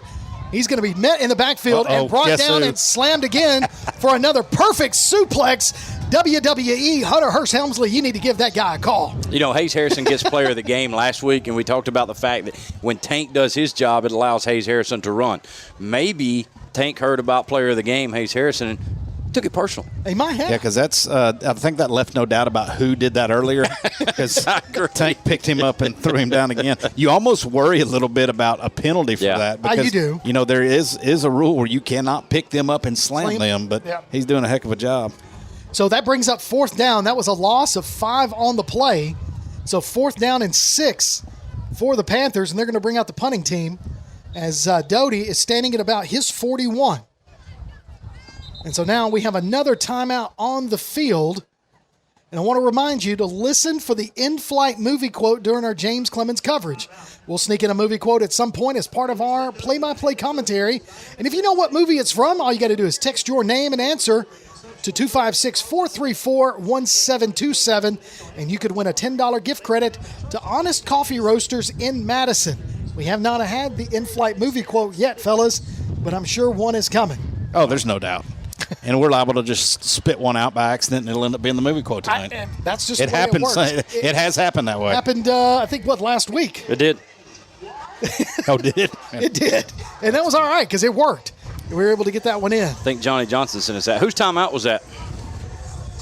Oh, that was... we got to mark it? Yeah. Since our scoreboard doesn't have it. I think it was Huntsville's timeout. How confident are you? I'm not. I just know it was a timeout on the field. All right, Doty. Had to be. They're going for it on 4, trying to decide what to do on 4. It ain't going to matter. We got to reset at half, right? Yep. So Doty standing at his 41-yard line, punter at his own 10. Snap, wow. And it's Shank, get away from this ball. Shankopotamus. Get away from it. And that is going to take a James Clemens bounce and now a Huntsville bounce and roll.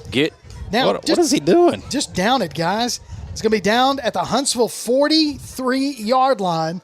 So that punt really only netted Jock about Dennis there, number 8 36. yards. He got me nervous. And Coach McGee looked like he was going to tackle him. That ball's rolling to a stop, and he's like all of a sudden straddling the ball in the middle of the field.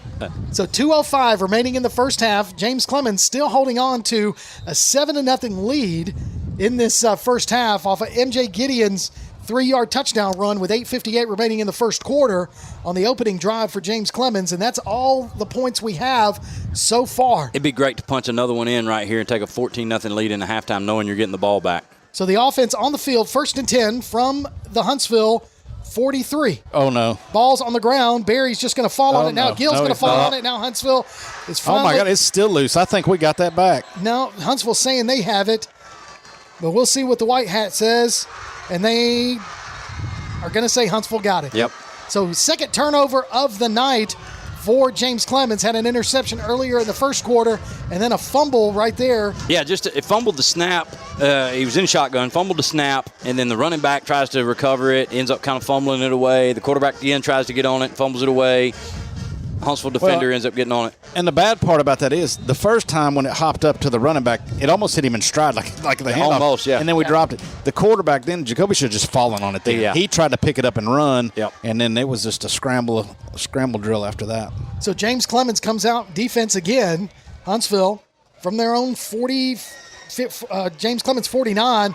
Finally, the running back is tackled from behind. Well, that time the quarterback makes a much better read on that, right? Last time he kept it and shouldn't have. That time he gave it, and we had almost nobody around the end. When it looked like he was much more patient making the decision. Last time he pulled really quick. That time he rode that running back a long time before he decided to leave it in his belly. So 5-yard gain there for Huntsville before DJ Davis was able to drag the running back down from behind. 2 splits to the far side. Going to do another read option. And quarterback's going to keep it this time as everybody went towards the running back, and Carter picks up the first down. Great play design. They just kind of rock block the tackling guard on the backside right there and then give the option look. What a great effort by Tank Ezel to come off that middle and get that tackle. If not, he probably picks up 10, 15 more yards. Oh, yeah. So 2 splits to the far. They're actually stacked. 1 to the near side. Running back in the backfield.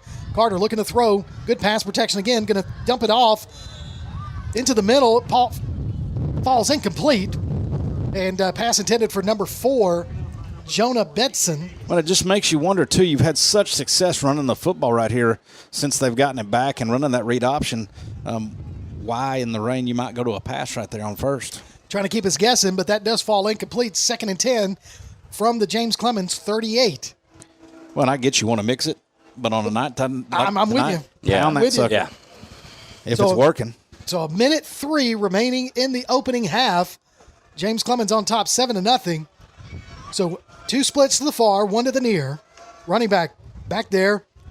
Throw it over into the flat, in and out of the hands of pass intended for Jonah Batson again. Fall right in and out of his hands. And here the coaches go next door banging on the wall again. Yeah, they did. Oh, man, you should have heard them the other night. Oh, they were hitting the wall. That's why we don't have a desk in here. It is. That's exactly why. All right, so 3rd and 10 for the Panthers from the James Clemens 38-yard line as they're going to go empty backfield. You think they're banging the walls because they threw 2 times in a row? I think so. Drop passes don't help that either. So shotgun, 2 splits to either side. Yeah, empty. Just nobody back there. So 59 seconds remaining in the first half. So finally, a timeout called by Huntsville. And they're going to talk about it a little bit more. Well, we're pretty fortunate right there. I mean, we could tell our defensive guys were trying to get some changes done in their alignment. They didn't like the fact that we obviously were outnumbered to some degree. And they didn't like the coverage we had. So I don't know what Huntsville didn't like about it. Well, I liked it. I mean, I liked it. So, again, next week you can join us right here on PAS Plus as we're going to be live from Alabama A&M for our first visiting game, our away game. Is that what you call it? Yep. First away game, and we're going to be at Alabama A&M for another region matchup against Grissom. Pants are already a problem. So Grissom will be the home team next week at Alabama A&M. You can catch all your action right here on PAS Plus. This will be myself, Coach Johnny Johnson, Coach Brad Kimbrough, and Tim Lambert. And I wonder if Stretch will be back next week. He should be. I mean, unless the Cowboys win, he may go back. He might go back. Might be some good luck there. So as we come out of timeout, it's 3rd and 10 for the Panthers from the James Clemens 38 with 59 seconds remaining in this opening half. Who's our halftime guest? It's us. Ooh. I was just It's wondering us. that myself. Now, we're going to pick up some of the homecoming activities, I assume. So they're going to do a rock block again. Ball's on the ground. Ball's on the ground. James Clemens gets the ball at the 49-yard line. Outstanding That's job. a great Who is play. that? Rashad Freeman He's met back the in the game. running back in the backfield as Carter was trying to hand it off to Jackson Spencer. Well, he almost met the quarterback and running back at the mesh point and then stays with the running back who doesn't have a secure grip on the football. And when the ball comes out, Freeman just reaches down and recovers it. So he actually makes the tackle. Actually, he forces the option, makes the tackle, forces the fumble, and recovered it. Well, and the thing that kept them from getting it back is he had that running back wrapped up so hard. Oh, yeah. The running back knew it was loose and couldn't get to it. So you've got two splits to the near. Single back there with Gill. That's going to be a fake to Berry. Gill looking to throw. Gill throws it over to Berry in the flat off of his fingertips. And he's going to be pushed down And of bounds. honestly, that may have been a Incomplete pass. blessing just because the clock would stop. He would have been tackled in bounds. Doty was his intended receiver, but Doty fell coming out of his initial break. So when Gill looks up, Doty's nowhere to be found because he's getting up off the ground. He's looking for somewhere else to go with the football. So 2nd down and 10 after the incomplete pass from Gill to Berry. So you're going to go trips to the near side. And that's going to be Alex Lively along with Doty and Little with Berry in the backfield. Going to hand it off to Berry, keeping it on the ground. He finds a cut. And then I don't think he was tackled. No. I think he tripped over the feet of number 18 Panthers as he was getting blocked by Lively. Yeah. It either fell over Lively or the feet of the defender, one or the other. But it definitely was not somebody trying to tackle him. No. So he picked up 6 yards on the carry as James Clemens calls their timeout. And he was about to get a bunch. Yes, he was. 41 seconds remaining in the opening half. 7-0 your score. So you can go to tailgatetalk.net and enter your nominations for the Applebee's Athlete of the Week and vote on the weekly poll. We'll announce the winner every Saturday between 10 and noon on Applebee's Tailgate Talk on WKAC. The winner receives a gift card from Athens Applebee's and a Tailgate Talk t-shirt from that shirt printing place.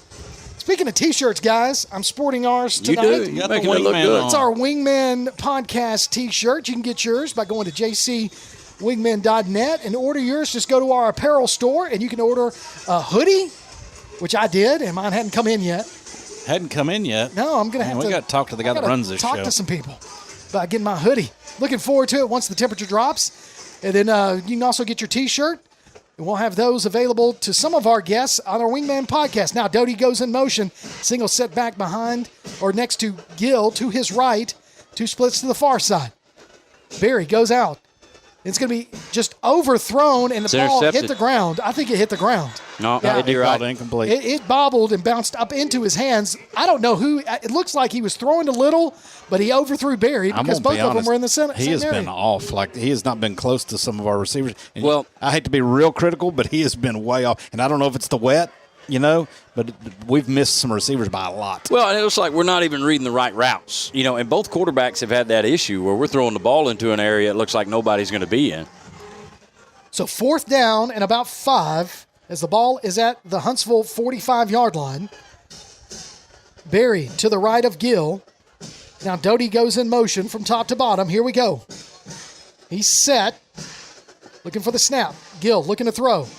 Pump fakes. Throws it over to Little. Little catches it in and out of bounds. Nice job. Very good catch. Beautiful pass good there. Ball. That's the best pass Gill's thrown tonight. Great reception there. Little actually ran a perfect route. Goes out of bounds at about the 24-yard line. 1st and 10, James Clemens. Challenge him again, Coach Johnson. He must have heard me and said, watch this. I love it. Well, in that time, honestly, his eyes never went to the right side of the field. So maybe offensively we're just cutting the field in half for him, giving him 2 reads instead of 3 or 4.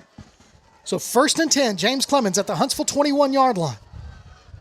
or 24-yard line. Gill looking to throw. Hits Little again across the middle, trying to make one man miss. Still on his feet. Now get out of bounds, and he does at the 15-yard line. And he was trying to cut back inside and make another play, but then realized that was closing in. Nothing there. He did the smart move and ran on out of bounds at the 15. Well, again, another good decision after talking about not making great decisions. He could have taken a chance at Doty down the field right there who had two men, which is what we've done some this season, and instead he took the crossing route right there with A.J. Little. Which is a smarter throw, easier throw, and you get a chance to line up and play another down. So two good check downs in a row there by Gill. Two splits to the far. That's Lively and Little. Now Doty goes in motion and makes it trips. Barry to the left of Gill. Gill looking to pass. Drops back. Got him. Get rid of it. Oh, now he's going to step up, and he's going to be met and brought down short of the line of scrimmage. It's going to be 3rd down and about 2. Or no, check that. 3rd down and 4 as a loss of 2 on there. 15 seconds remaining. And James Clemens going to take their final timeout of the half. And I tell you guys, 15 seconds and 3rd down here. I think you throw to the end zone. If that ball falls incomplete, clock stops, and then you bring out Ortiz and try a field goal. That's probably the smart way to go about it. Try to get some points on the board here. I wished I knew how many timeouts we had for sure. We don't have any. He said it was our final, but that's our final. I only have 2, but I may have missed one. Is this the second one this drive? Scoreboard saying 0 left for either team. Yeah. Well, it's been that way for 3, maybe 6 years. Well, it was earlier in the game. It was saying 3 left for both teams. Oh, really? Yeah. Maybe they're on it. So 3rd down and 4 when we come out of this timeout. Got a little Hoosiers on TV. I tell you again, one of my favorite movies. The game day atmosphere here that Clay Coleman puts together, we've talked about it several times, and we can't state it enough that he's a professional. He is. He's a professional. And he's a havoc professional. So now coming out of this timeout, 3rd down and 4 as the ball is at the Huntsville 23-yard line. They just brought some meat in up front. Huntsville did. That's some big boys they just ran in. So Gill, shotgun, Barry going out of the backfield. He's going to throw it up towards the end zone, and that's going to be caught. Oh, my goodness. In the end zone, foot down, touchdown! James Clemens. Beautiful pass there. Gill to Little. And there was no other option. He was going there the whole way. His eyes were on that the whole time. He was going there no matter what. What a well-thrown ball. A great ball. I mean, he dropped that right on the back line of the end zone, and A.J. Little perfectly got 1, maybe 2 in. It's hard to tell that far away from us, but it was a great throw and catch. So Little with an 18-yard touchdown reception, and that ball, he never got the hold. He never got the hold down, and Ortiz misses the extra point with 9 seconds left remaining in the opening half. But James Clemens, after the touchdown reception by Little, 13-0 your score. You're listening to Jets football on PAS+. North Alabama Gas District has provided safe, reliable, and economical natural gas service to Madison and surrounding areas of Limestone County for over 40 years. However, accidents and leaks do sometimes occur. If you smell odors similar to rotten eggs or notice other possible signs of a gas leak, such as a fire or explosion, a blowing or hissing sound, or blowing dust or bubbling water, leave the area immediately, avoid ignition sources, warn others, and from a safe location, contact us immediately at 256-772-0227. And remember to call 811 before you dig. North Alabama Gas District, we take safety seriously. Welcome back to James Clemens Football on PAS+, as we were able to punch one in before halftime as Ortiz gets ready to kick it off. 13-0 your score. James Clemens on top. Ortiz with a high end-over-end kick, and it's going to bounce into the end zone for another touchback. And I tell you, that is what you want from your kicker. Man, he looks good doing his job, too. I'm going to be honest, though. 17 better be careful because he's let 2 go that have hit inside the 5. If those things check up like a Tiger Wood approach shot, he may be in trouble. Listen to Johnny with the golf reference. And he's Coach Johnson can put a little pitch, little tip English? shot up there. Did you put a little English on it? No, it's absolutely. If I do, it's an accident. It still looks good. You don't get your sand wedge and lay it kind of flat, get up underneath it, drag a little. I don't have a sand wedge anymore. I saw him hit almost a fly ball one time. Or no, it was a pitching wedge I'm missing. So 9 seconds, going to hand it off to the running back up the middle. Spencer's going to be met at the line of scrimmage. He's still going to fall forward for about 3 yards, but that should be the final play of the first half as we stripped the ball out, but they ruled him dead. Not dead, but, down. He's still alive. The play was dead. The play was dead. Player was alive. He was dead. So we go into halftime with a 13-0 score. That's your score right now. James Clemens on top of the Huntsville Panthers. We're going to take a break. When we come back, we'll have some halftime festivities for you, maybe some homecoming stuff. You're listening to Jets Football on PAS+. Here's what's on the Jets' radar. Cross-country teams will run in the Southern Showcase at John Hunt Park on Saturday. On Monday, freshman and JV football will be on the road at Huntsville. JV and varsity volleyball will be on the road at Austin on Tuesday. The freshman team will travel to Hazel Green on Wednesday. The JV and varsity teams will have a tri-match at Brewer on Thursday. We'll be back with more coverage from PAS+. North Alabama Gas District has provided safe, reliable, and economical natural gas service to Madison and surrounding areas of Limestone County for over 40 years. However, accidents and leaks do sometimes occur. If you smell odors similar to rotten eggs or notice other possible signs of a gas leak, such as a fire or explosion, a blowing or hissing sound, or blowing dust or bubbling water, leave the area immediately, avoid ignition sources, warn others, and from a safe location, contact us immediately at 256-772-0227. And remember to call 811 before you dig. North Alabama Gas District, we take safety seriously. Are pests invading your home or business? Mosquitoes embedded on your property? Maybe excessive crawl space moisture has attracted unwanted visitors. Then call Red Hawk Pest Control, offering residential and commercial pest control, mosquito and brown recluse management, stinging insect control, foundation vents, and many other services to North Alabama and Southern Tennessee. Red Hawk aims to be more than just a service provider. They want to build a long-term relationship with each customer. Call Red Hawk Pest Control at 256-975-8817. Visit them on Facebook or online at redhawkpestcontrol.com. Local sports are brought to you in part by Limestone County Commission Chairman Colin Daly. Visit the County Commission page at limestonecounty-al.gov to keep up with what's going on in the county and find out what ranks us in the top 5% in the state. You can also call Colin at 256-233-6400 or on his cell phone at 256-800-4544. Mellow, a state of mind, a culture, a way of being, and the philosophy behind Mellow Mushroom Pizza Bakers. Since 1974, their mission has been to provide delicious food in a fun and creative environment. The originators of hand-tossed, stone-baked classic Southern pizza, Mellow Mushroom makes their pies with high-quality, fresh ingredients to elevate the dining experience. So mellow out at Mellow Mushroom, a higher order of pizza in Huntsville at 470 Providence, Maine, and 2230 Cecil Ashburn in Jones Valley.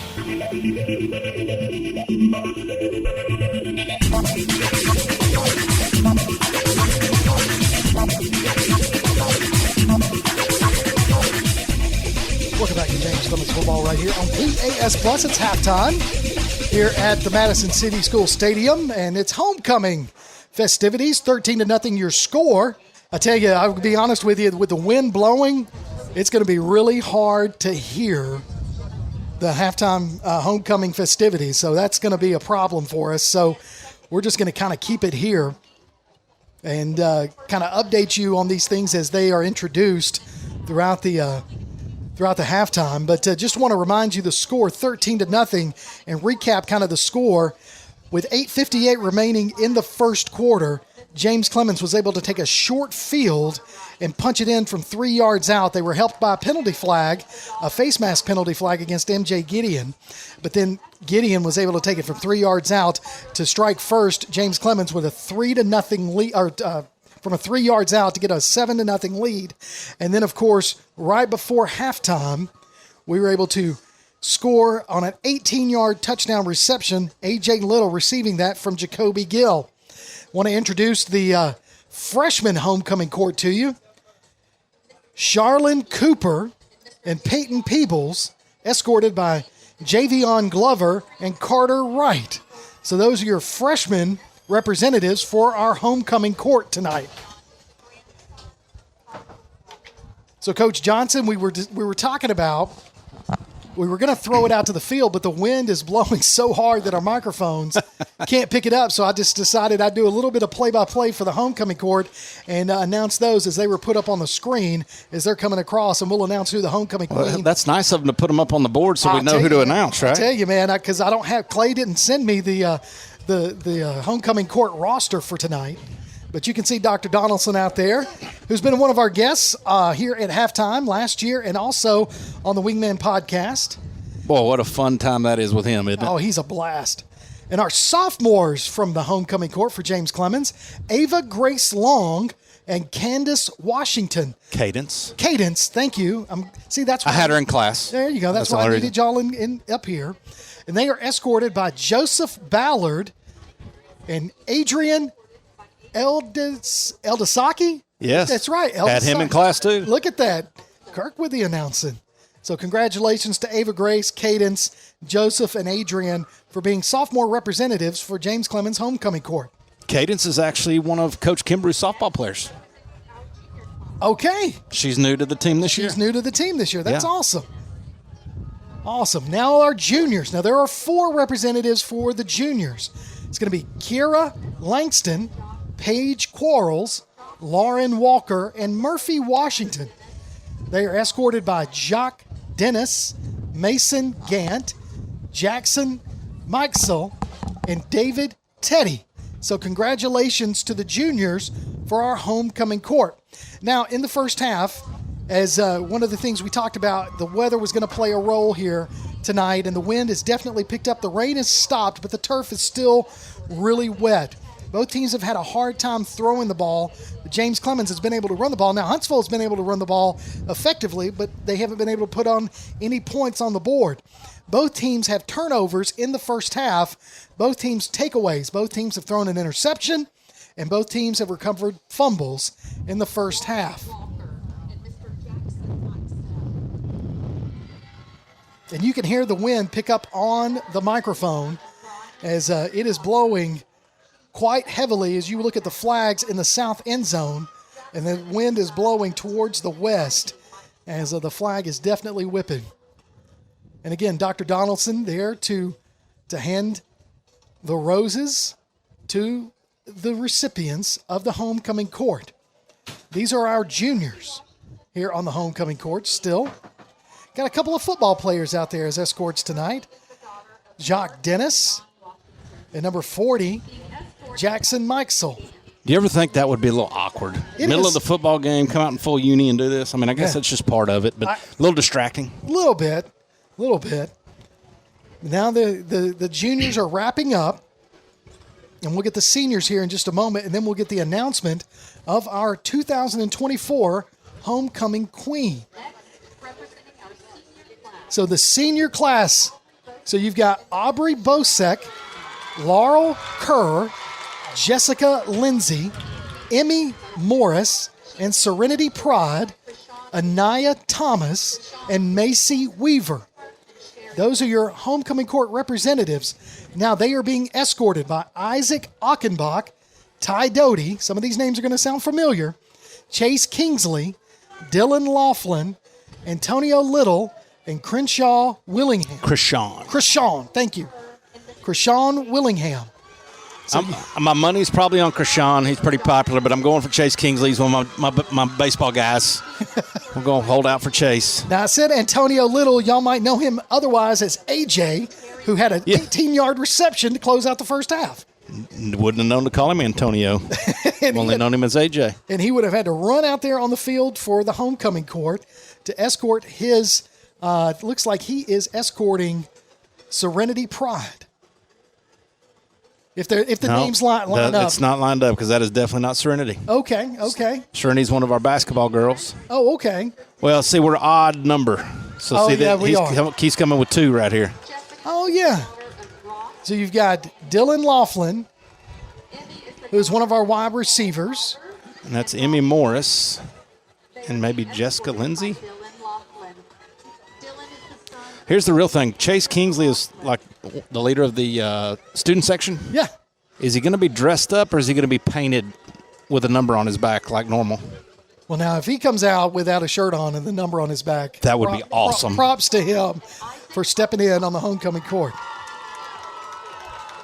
So here comes Isaac Achenbach escorting. He is escorting Serenity Pride. JC basketball or Serenity Pride? Isaac is the son of Mark and Angie Achenbach. Y'all can kind of pick a little bit of that up in the announcement. as the wind's dying down a little bit.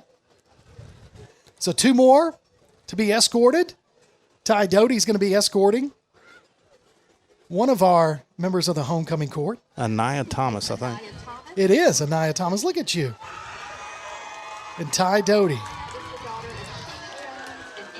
I tell you what, man, just seeing these guys and the seniors, we've talked about it endlessly on the podcast and just how they have this team. It's a special team, no matter how the season plays out. Just being thrown to the wolves like they were as sophomores, and the things we talked about 3 years ago with these guys. I remember the broadcast where we were talking about how this is a young team. They're going to get better. I remember because it was Gio Lopez was the quarterback at the time, and the offensive line was having a little bit of a hard time holding them, but Gio was making some plays, which he was known to do.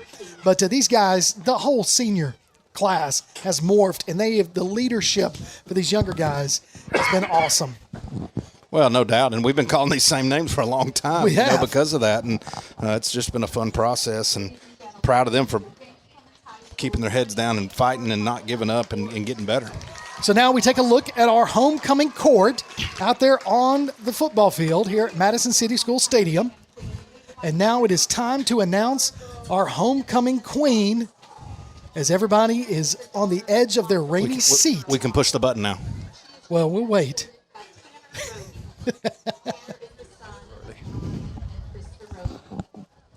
So now you have... we got the ring, not ring bearer. What do they call it? Bearers. Crown bearers. So homecoming king and queen.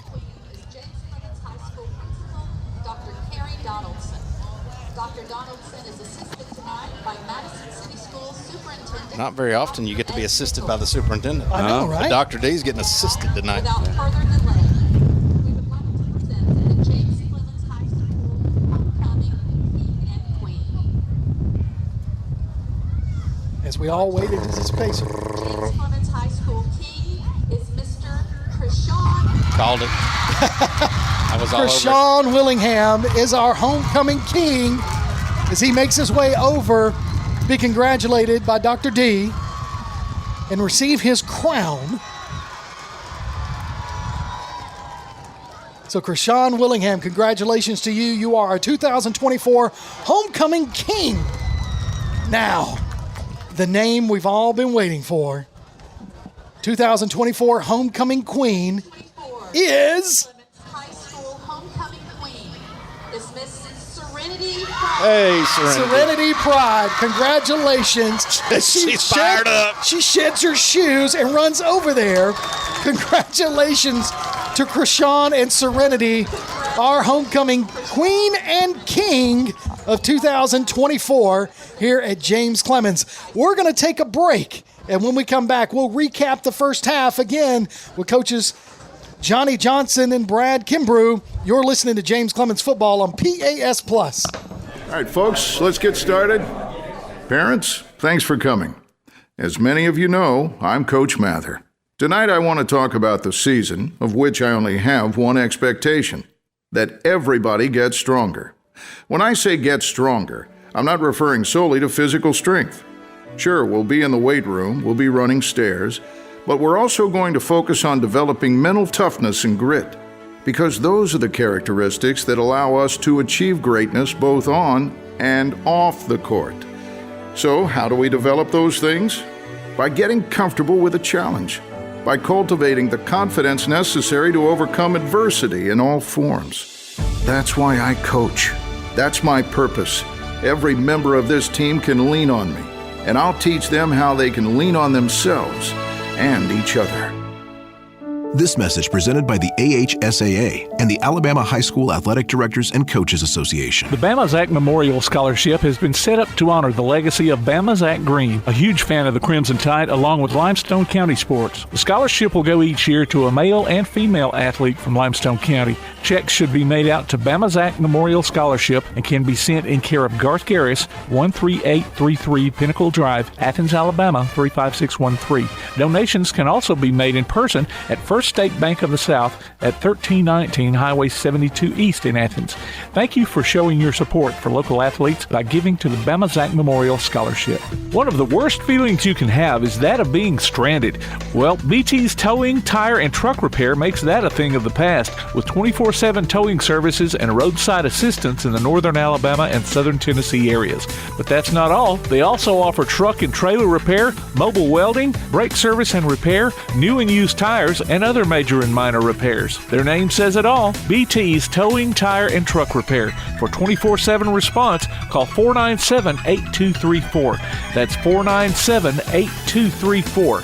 BT's Towing, Tire, and Truck Repair. Athens Utilities comprises Athens Electric, Athens Gas, and Athens Water Services. Together, we are committed to providing reliable and affordable electricity, natural gas, and water and wastewater services. We operate as part of the City of Athens, and just like our city's motto of Athens is classic, Southern, character, we believe in supporting what makes our community special. And that includes local sports. Call 233-8750. Come by our office at 508 South Jefferson Street or look for the link online at athensal.us.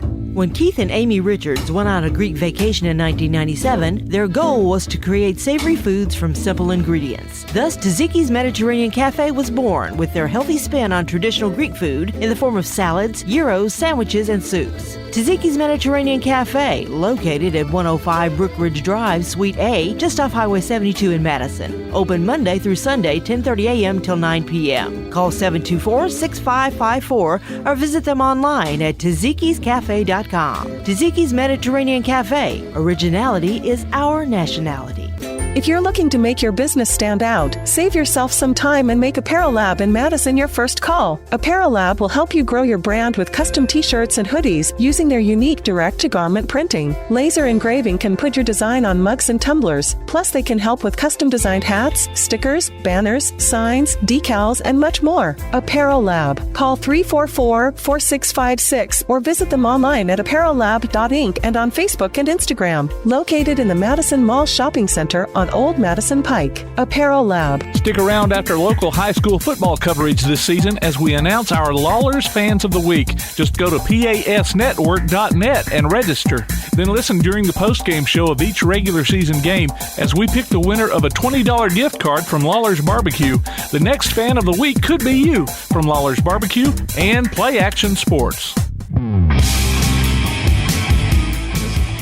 Welcome back to James Clemens Football on PAS Plus. We've just concluded our homecoming activities, and just from a football coaching standpoint, you're glad when that's over with. Yeah, we talked about that a little bit when you'd gone out of the room while we were talking about who was coming out in homecoming court. Like, how odd is that as a football player to be in full uni, come out, have to do that at halftime, turn around and get refocused to play the second half. It's just a lot of distractions on a night. So as a coach, you're ready for this. I mean, great. It's homecoming. It's great for the school and all that stuff. I get that. But from a coaching standpoint, okay, now we got to get refocused for the second half. Well, and the whole week's that way. I mean, it's just outside distraction after another. And, we talked with Coach McGee. You got week 1, Gardendale, right? You got to get ready. Everything you're doing is leading up to that. Then we go into a crazy bye week where you got to try to keep kids motivated. You got to try to keep everybody bought in and working hard. Then you have the emotional rivalry game, week 3. And then on the heels of that, you're dealing with homecoming. It's not an easy stretch these first 4 weeks of the season for Coach McGee and his staff. But I will say this. We get it all out of the way. I mean, if you can go through this and hang on to this win here and be 3-0 going into the rest of the schedule, you kind of like where you're at because a lot of those distractions are gone. They are, and so far we've been successful kind of managing all that adversity, or not necessarily adversity, but like you talked about, the distractions, and that goes back to the leadership and the veteran team that you've mentioned so many times. These guys have been through all this. You know what? Oh, for sure. So, I mean, they've handled it well, and he's talked about the guys they have as leaders, those 2 captains. So keeping their thumb on, maybe not their thumb, but keeping tabs on the pulse of the team and keeping those guys where they need to be.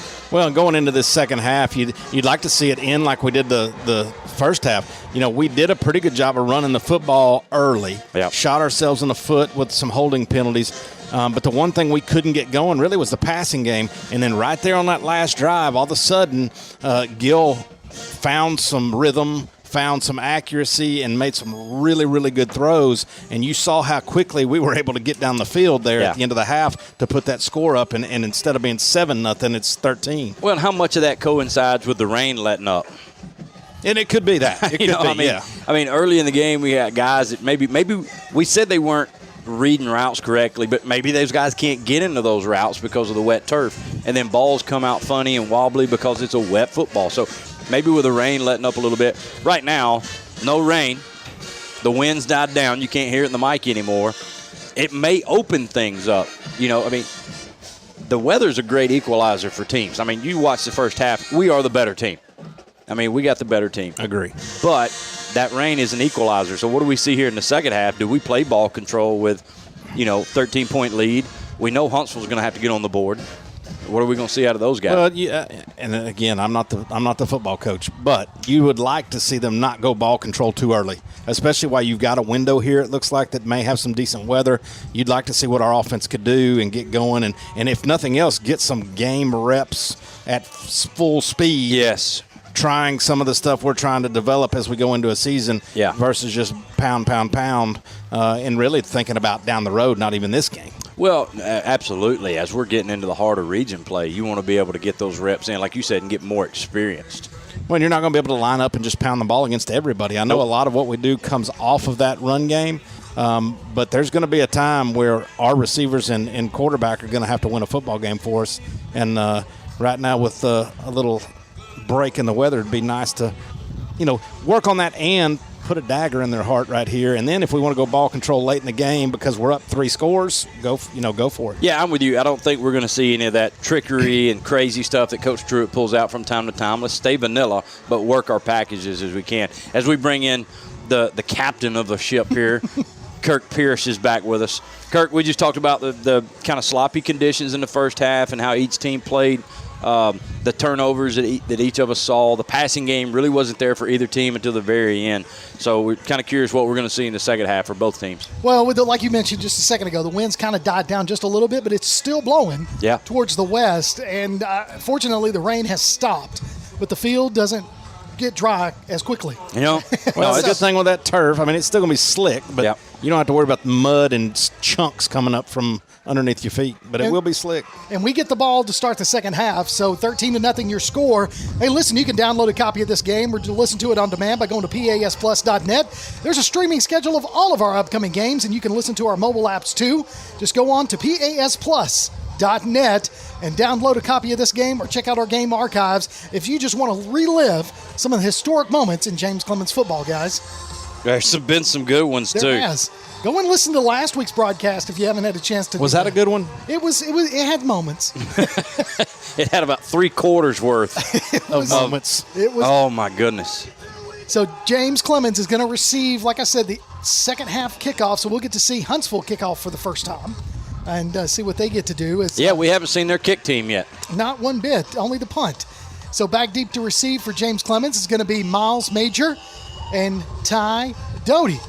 Very familiar face back deep to receive for James Clemens. And one thing, and also the up back is number 21, Alex Lively.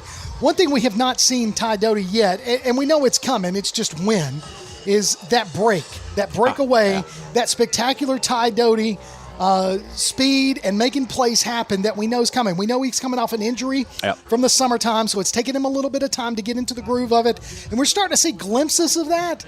But you also know that the other teams are preparing for Ty. Yeah, 100%. And he's rehabbed. He's healthy. But we're still kind of working him back into the game shape and not really turned him loose yet. So it's going to be an onside kick, and it's going to be fielded. Looks like Huntsville might have gotten it. I'm going to be honest. The kicker may have just got knocked out. The kicker took he is out. A shot. And he is laying down flat. You are right. He did cover his own. Oh, God. That doesn't look good. Yeah, that does not look good at all. So he kicked it. They're calling for himself. They're calling for help right here. A medic right here. Yeah. So it was an onside kick, and he went to receive his own kickoff, and he did recover Our guy it. Dove, right? Yeah, he did. And he is still down flat on the 50-yard line. So say some thoughts up high for the kicker there for Huntsville. We're going to take a quick break, and when we come back, it looks like Huntsville's going to have the ball. You're listening to James Clemens Football on PAS Plus. We know you want to look good. Chopping Blades Barbershop knows it too, and they're passionate about making their clients look great. Men, women, kids, doesn't matter. You can just walk on in their location at 7985 Highway 72 Suite 2 in Madison or call 256-325-3230. Check out Chopping Blades on Facebook too. Chopping Blades Barbershop. Whether you're an experienced golfer or a total beginner, Madison Golf Center has the largest, most up-to-date practice range in North Alabama, including a complete teaching center with the best and most experienced instructional staff available at your convenience. Madison Golf Center features the most complete driving range facility around, with a large grass tee area allowing for 100 hitting stations a day with a 14-day rotation. Open every day year-round and located at 401 Lime Quarry Road, between Wall Trina and Hughes Road. Madison Golf Center. Whether you have college recruitment or simply memorabilia in mind, let Social Gimmicks capture them with a cinematic highlight reel. Social Gimmicks is redefining Southern sports media with a distinctive flair. Contact Social Gimmicks with a Z online at socialgimmicks.mypixieset.com. Social Gimmicks, the essence of athleticism. Local sports are brought to you in part by Limestone County Commission Chairman Colin Daly. Visit the County Commission page at limestonecounty-al.gov to keep up with what's going on in the county and find out what ranks us in the top 5% in the state. You can also call Colin at 256-233-6400 or on his cell phone at 256-800-4544. Since 2014, Honest Coffee Roasters has believed that coffee should be both delicious and of the highest quality. Full-service craft coffee shops locally owned in Madison and Huntsville, they source their coffee directly from farmers around the world, so they know the quality in each cup. And not only coffee, breakfast, lunch, acai bowls, and seasonal treats, too. Order online at honesthsv.coffee. Honest Coffee Roasters, located at 92 Shorter Street in Madison and 114 Clinton Avenue East, number 106 in Huntsville. Honest Coffee Roasters. Have you noticed bad behavior has become normalized at interscholastic athletic events? Some fans seem angry. They lack civility toward one another. Some even get aggressive and unruly. Time out! What is going on? This has to stop. Let's not forget, school sports aren't just about winning. And they're definitely not an excuse to take your frustrations out on the official or the opponent. They're about teaching lessons like perseverance, respect, and empathy, so students can learn and grow as people, not just as players. We all have a role to play in setting a good example for our students and teaching them these important values. So fans, it's time to step up your game and behave positively at interscholastic athletic events in Alabama. This message presented by the AHSAA and the Alabama High School Athletic Directors and Coaches Association.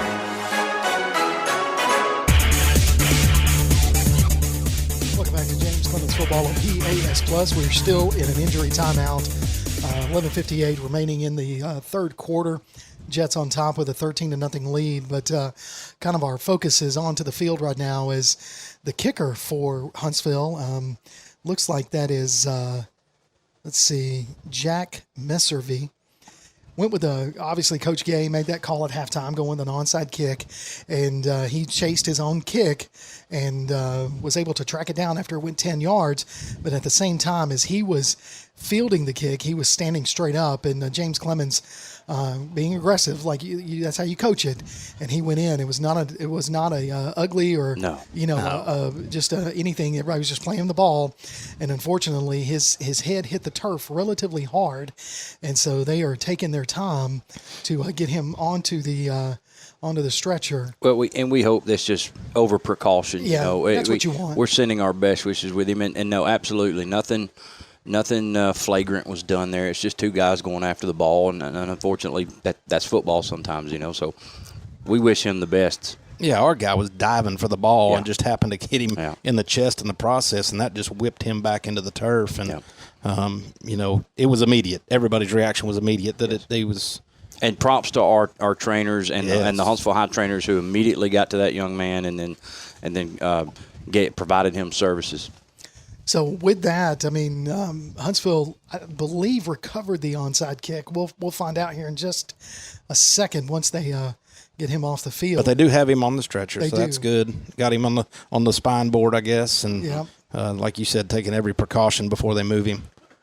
So I don't know if we'll be able to get an update during tonight's broadcast, but if we hear anything, we'll be sure to pass that on to all of our listeners, as that is just an unfortunate thing that happens sometimes, and just no words right here. Well, it's unfortunate for that young man, obviously, and for his team. That can be, a morale killer. But, at the same time, and we're not going to call out who made the hit, but, when you're a player. That's what you're looking for. He's giving everybody a thumbs up. So good for him. That's what you want to see right there, is some movement from him. And he has given everybody a thumbs up, both sides, standing on their feet in the rain and applauding him. So you hope maybe it's just a simple concussion situation right there, and in a week or so he's feeling better. I sure hope so.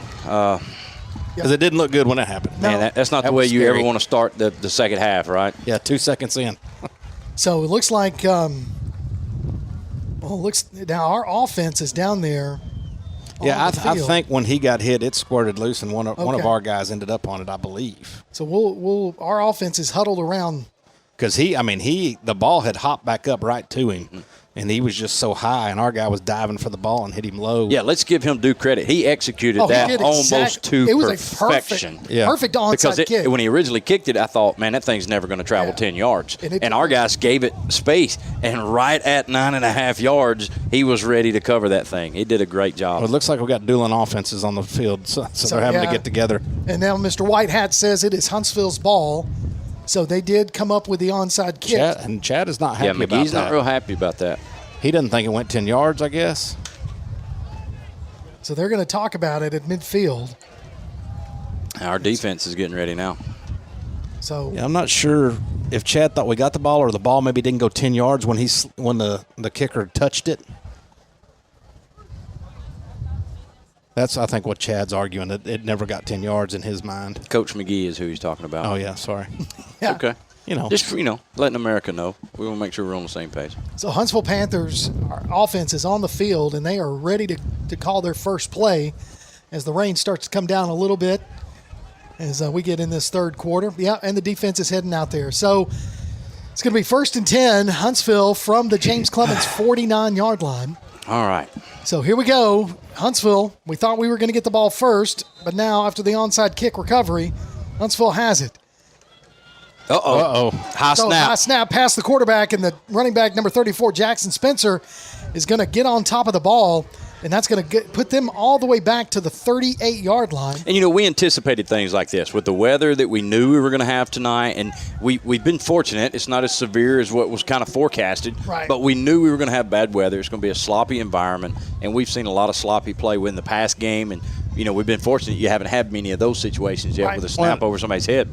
And it makes you wonder, too, just after the way that thing started and the injury timeout and everybody sitting around, where their mind is. True. Right there at that first play. So trips to the top side. Quarterback's going to keep it himself, try to run it up the middle. He's going to be wrapped up by number 4, DJ Davis, after a pickup of about a yard, maybe 2, as he gets to the 40-yard line. Be 3rd down and a long way to go. They've got to get to the James Clemens 39 for a first down. Yeah, it was a really, really bold call to come out and start the second half with an onside kick. And then that first play really puts you in a bad situation. This could work to your disadvantage. So they're going to go 2 splits to the top side, 3. They're going to go trips to the near, empty backfield, as Carter is by himself in shotgun formation.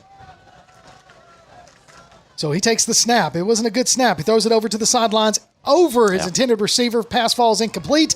Brings up 4th down and long for the Panthers. Had that guy in the face right there, and he tried to drop down sidearm, a la Mahomes right there and make that throw, but just sailed on him over his receiver. Well, still struggling in the passing game, right? Whether it be wet football or inexperienced by either quarterback, we're still struggling a little bit in the passing game for both teams. When we talked about the weather calming down, but you can see the rain picking back up. Yep. So Doty standing at about the 25-yard line.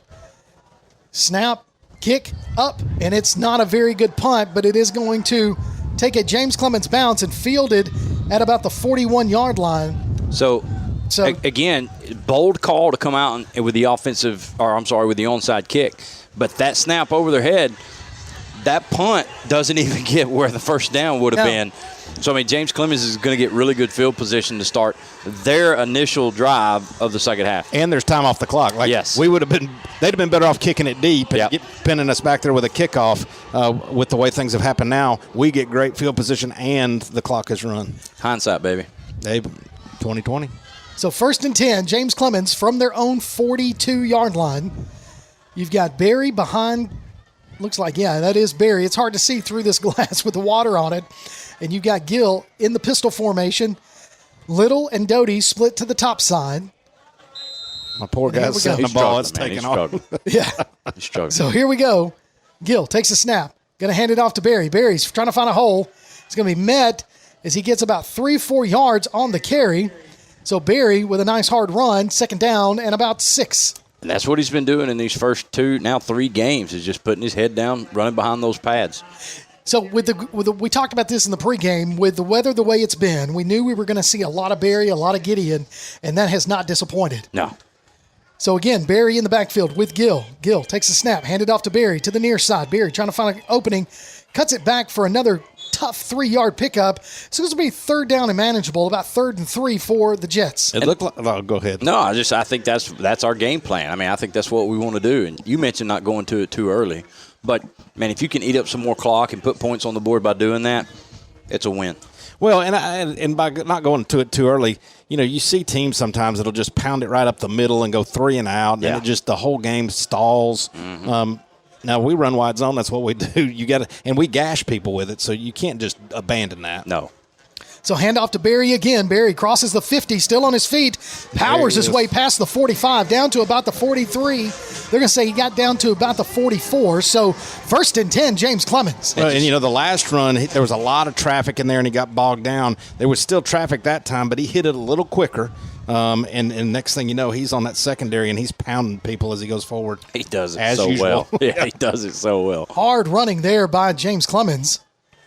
And so same formation except Little at the top, Doty in tight, and Barry, the lone back in the backfield with Gideon. Now he's finding, not Gideon, but Gill. And Barry pushes his way forward past the 40 down to the 39-yard line.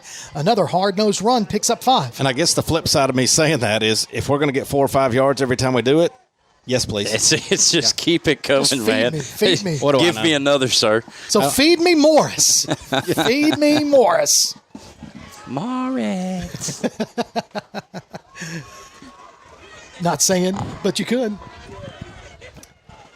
So here we go. Barry ready to get fed again. In the backfield to the right of Gill.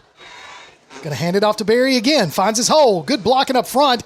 He's still on his feet, twists and turns past the 35 down to about the 33-yard line. He's short of the 1st down. No, they're going to say he got it. So 1st and 10, James Clemens. Man, both of these backs are just really hard to tackle. Well, and I was just about to talk about, they're different, though. Like, Barry is yards after contact. You're not going to tackle me with 1. I'm going to punish you if you – MJ, you just miss him. Like he gets skinny, and it's just they go about it a little differently, but they both run really hard. It's almost like Coach McGee was hearing you because Gideon comes in I formation. Barry is the up back as Gill goes under center.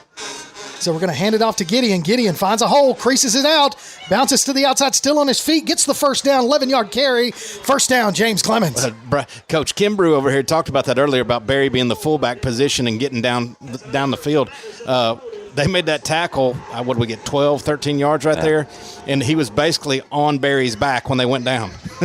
I mean, that's a huge asset because you can't stack and play the zone when you have somebody like Cam Barry at fullback because he can bust it inside the tackles just as deep as Gideon can on a wide zone. So 1st and 10, James Clemens driving all runs on this play. Little misdirection there, handed off to Gideon around the far side. Hard 3-yard carry down to about the 20-yard line. So 2nd down for James Clemens.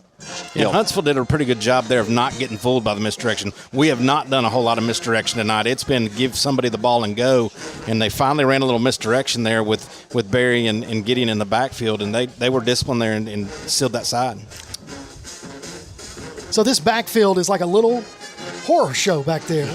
as you continue a little horror show as these guys just continue to pound the rock, and they're going to get the back right there up the middle. That's the danger of Barry being at the fullback. When you turn and hand that trap off, he's going to bust it hard. It's not an oversized fullback that's a blocker just barreling up there for 3 or 4. It's a guy who, if you miss that tackle as a linebacker, he's going to go. It's a tailback playing fullback. Yeah. And his first step is so quick that if Gill's not there with the handoff, Barry's going to run right by him. Yeah, he may get run over. That's another thing. You better get the handoff ready because he's going to go right by you.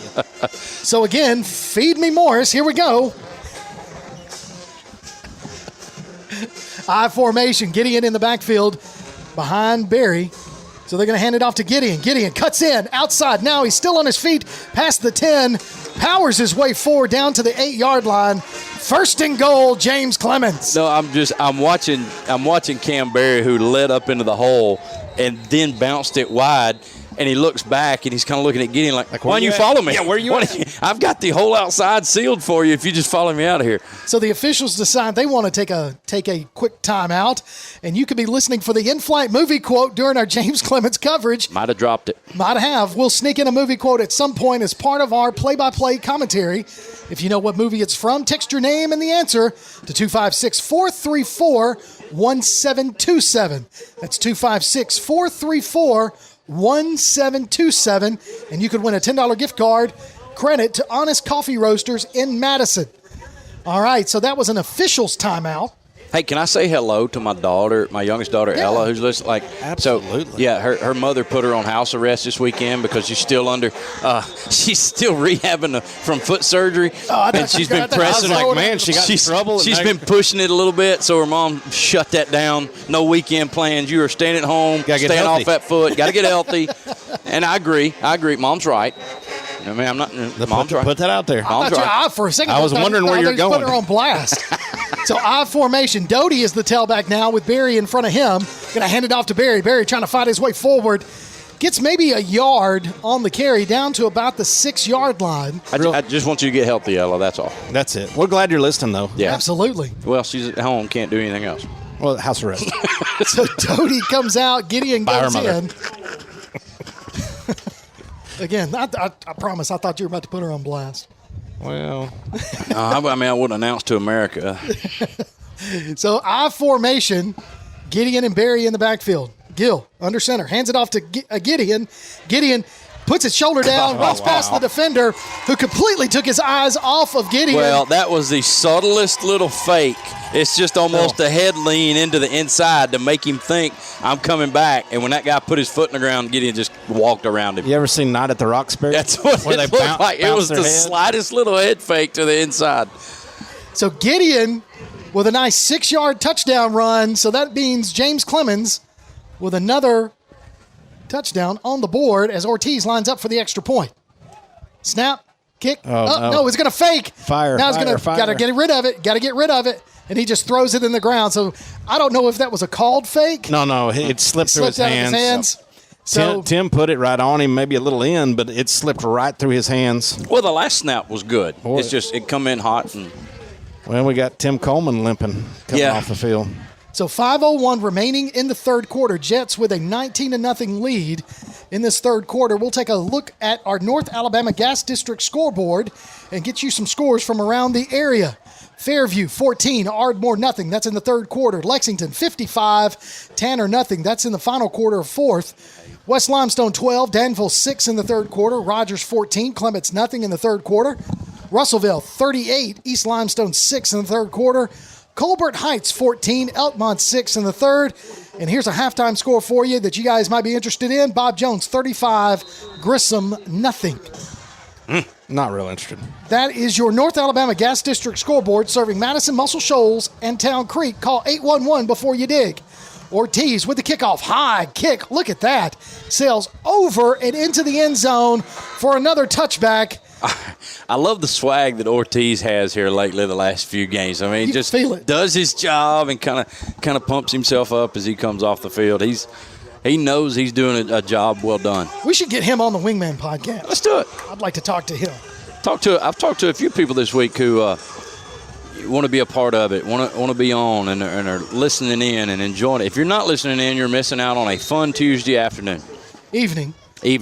We could get Kyle Evans, the special teams coordinator, in Ortiz. So running back up the middle is number 34, Jackson Spencer. He picks up 4 yards to the 25-yard line. Actually, 5 yards to the 25-yard line, brings up 2nd and 5. Let's talk about the last drive. Coach is right. The opportunity to run a lot of time off the clock and just pound the ball down the field. You keep Huntsville's defense on and you get score. So handing off up the middle, he's got some room as he gets past the 20 past the 30 down to the 31. So Huntsville picks up a first down on that run there. Hard run there by number 34, Spencer. But a 19-point cushion and eating up most of the third quarter puts us in great shape. I thought Mark Woods was back on the field for a minute because 15, is that Taylor? He came flying in there like a missile. So they're going to give it to him again. He's going to pound his way forward for 3 yards. And he is, I tell you, that's another thing. Jackson Spencer, the running back for Huntsville, is the workhorse in that backfield. And he's had some good runs tonight, just nothing that has been able to get Huntsville where they need to be. He's done a good job. So pistol formation with number 34 in the backfield, one split to either side. They're going to hand it to him again up the middle. He finds himself a hole, puts his head down, short of the first down, down to the 40-yard line. So he's going to be about 1.5 yards short of the first down. Brings up 3rd down and short for the Panthers. He's not afraid of contact, is he? No, he's going.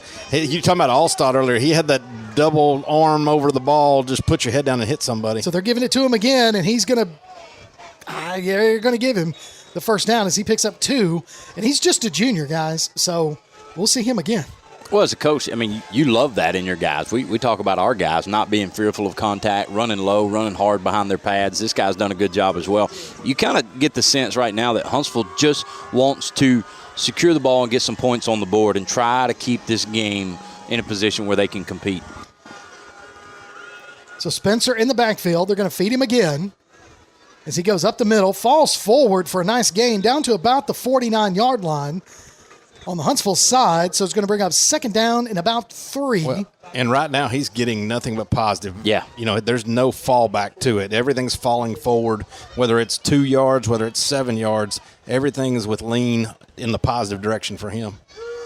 So a little handoff misdirection. They're going to lose some yardage on that. So a little miscommunication in the backfield from Carter and Spencer. Well, I think what happened on the snap, it slipped through his hands. He almost dropped the snap.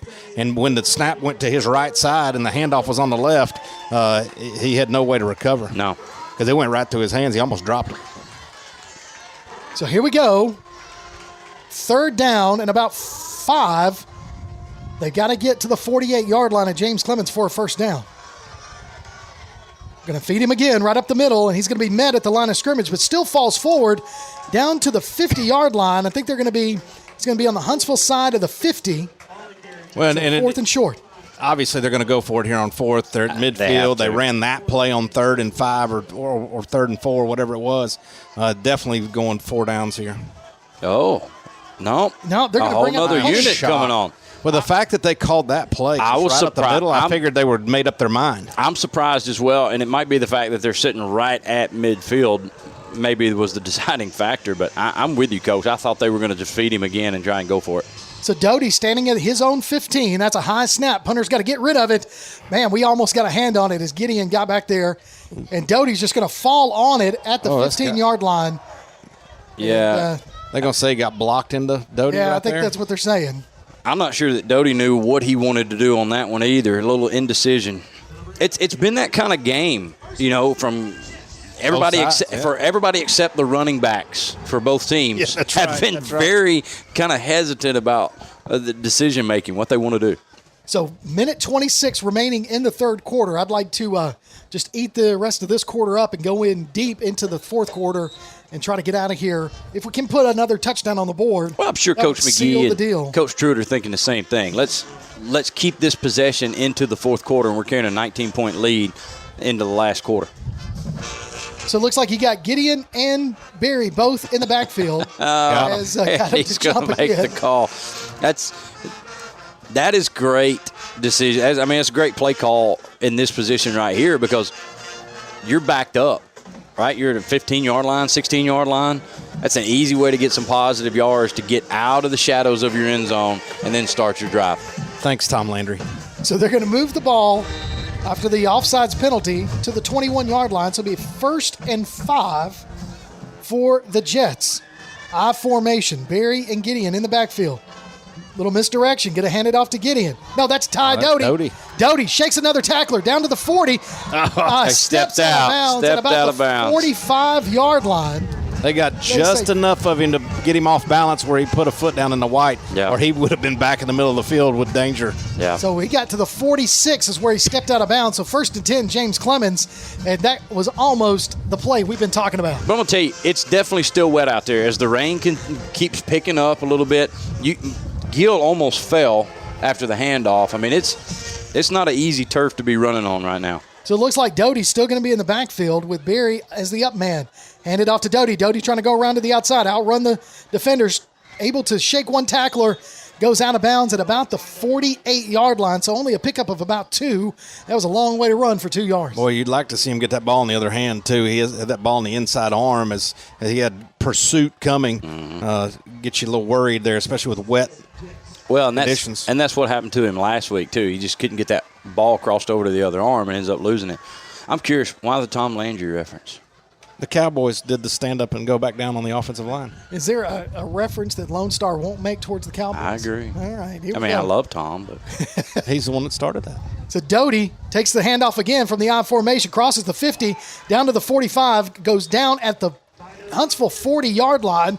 So another James Clemens first down. Good counter action by the offensive line and the backfield right that particular time. Good counter action and nice blocking out front for him. So 1st and 10, James Clemens from the Huntsville 40-yard line as we're under a minute remaining in this third quarter with a 19-0 lead, and James Clemens wanting to put another one on the board. So Doty stays in at tailback. Barry's the up back. Look to hand off to Barry, I bet right here, right up the middle. Yep. It's trap. And they're going to wrap him up. He's still on his feet, slings himself out, still on his feet, but loses 5 yards on the carry. Just runs so hard, though. He does. I mean, it took every bit of those guys to bring him down. Yeah, we had to have missed something on the backside right there. The trap block was there, and I think he hit the hole initially, but we had to miss somebody on the backside. So as we're at 15 seconds and counting in the third quarter, that's going to be the final play of the quarter. So with your score, James Clemens 19, Huntsville nothing. You're listening to Jets football on PAS+. At Walk-On Sports Bistro, our love for the game, community, and heart of a walk-on make you feel like family the moment you walk in. Wings, shrimp, and burgers made from scratch, wall-to-wall TVs, and signature drinks. Founded by 2 LSU walk-ons, Walk-On Sports Bistro brings the cuisine, the culture, and the community to life. Always fun, never forced, and our doors are open to anyone. Walk-On Sports Bistro, 8368 Highway 72 West in Madison. Walk-On Sports Bistro. Right now on a podcast platform near you, The Wingmen. There's someone on the way. Something. Join us live every week this football season at Walk On Sports Bistro at Clift Farm on Highway 72 as Kirk Pierce, Johnny Johnson, and Brad Kimbrough talk James Clemens Jets sports. The Wingmen. We're winging it, Jerry. On your favorite platform via the PAS Plus app on your Alexa device by saying Open PAS Plus and online at jcwingmen.net.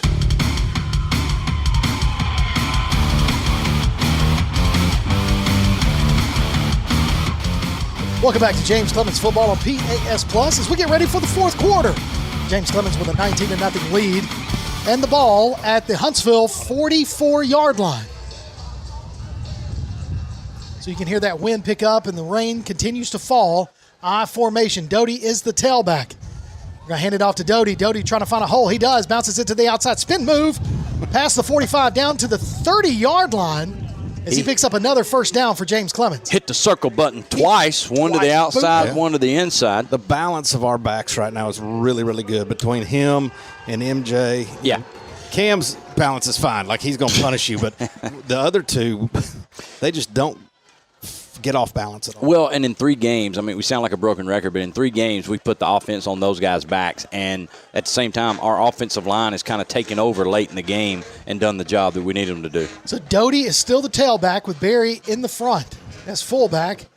It's going to be a fake handoff. Now it's going to be a handoff to Doty, and he's going to be met and lost And they've got a penalty flag on the far side. Yeah, we had a big play off that counter last time. That time, not so much. They weren't fooled by those guys pulling out there. So looking for a penalty flag. What's the call here? Probably going to be a hold, as we're going to see MJ Gideon come in for Doty now. So it is a hold against the offense, so that's going to move them back 5 yards. And that's what you don't want. You're down there threatening to get into their territory. You got a first down, and even with the bad play, we got bottled up right there. You don't want to back up anymore. So here we go. Yeah, so they're going to move the ball all the way back to the Huntsville 40. It's going to be 1st and 20 for James Clemens, as MJ Gideon in the backfield along with Barry. Little split close to us. Gill under center. Gets the handoff to Gideon. Gideon's going to be met in the backfield. Tries to spin out, but shot the gap. Number 90. Man, number 90 did a great job. Michael Chobe in there with the tackle. And I'm not sure where he came from, but nobody touched him. He timed that snap perfectly. Shot the gap, and was just a few steps away from taking the handoff. Yeah, kind of like what we saw on our side earlier, right? Yeah, so that was a 6-yard loss, so it's going to be 2nd and 26 as the ball moves back to the 46-yard line of Huntsville. So Gideon and Barry still in the backfield. Little obviously going to keep that tight formation of the I as Gill goes under center. Man in motion for James Clemens. Snap. Handoff. Gideon finds himself a hole. Nice crease. Still on his feet. Down to about the 35. Ooh. Fights his way forward. Just short of the original line of scrimmage by about 3 yards. But a good pickup there by Gideon. Man, just keeps accumulating the yards, doesn't he? And that guy's, we've mentioned it 5, 6 times in this broadcast alone. They're just so hard to tackle. So 3rd down and 13 for the Jets as Gideon comes off and Doty goes in. So I'm betting that we're going to have a single back in the backfield, which is Barry. Doty and Little split to the near side. Well, are we going to try and put the ball in the air, or are we just trying to spread the defense out a little bit? Obviously 4-down territory here, or a field goal by Ortiz if we can't get the first down. Barry tries to go to the outside. Penalty flag on the play. It's going to be another hold as he fights his way forward to the 21-yard line. Short of the first down, but this one's coming back. It's a really good run by him right there. You know, this flag is out here where it looks like one of our wideouts maybe had the hold. There's no reason to hold right now. Through all that back and forth, and the clock's still running. We're in good position as far as the field goes. I mean, no reason to make a hold right there. So with that, we're going to move the ball back again after that big run there by Barry. So we've negated several runs tonight that have been huge by holding calls. Well, we're getting more practice. Yes, we are. Well, and I guess if you want to have a positive outlook, we get to run 3rd down again and run some more time off the Yeah, we just try something different on the play sheet, you know. So ball is at the 43-yard line of the Panthers. 3rd down and 23. So Barry in the backfield. Gill, pistol formation. Little and Doty split out on the far side. Kelly goes in motion. Gets set. Handed off to Barry to the far side. Trying to get rid of some defenders, and now there's another penalty flag on the play. Man, oh man. Is it another hold? Because I would think it would have to be coming from that guy. So if it is, if I'm Coach Gay, I decline this one. Yeah, because now you're just giving up time. Yeah. Get the ball back. So another hold against James Clemens. Well, I guess that's the danger, too. If you're running that wide zone like that and they start slanting or doing something to the side, because we're running it to the side, the tight end is going in motion to a lot.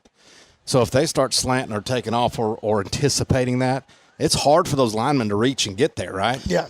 Well, the way the zone is designed is your offensive line basically gets on a railroad track. So if we're going left, everybody is right in the hip pocket of the next guy. And if your guy goes wide, you just keep pushing him out.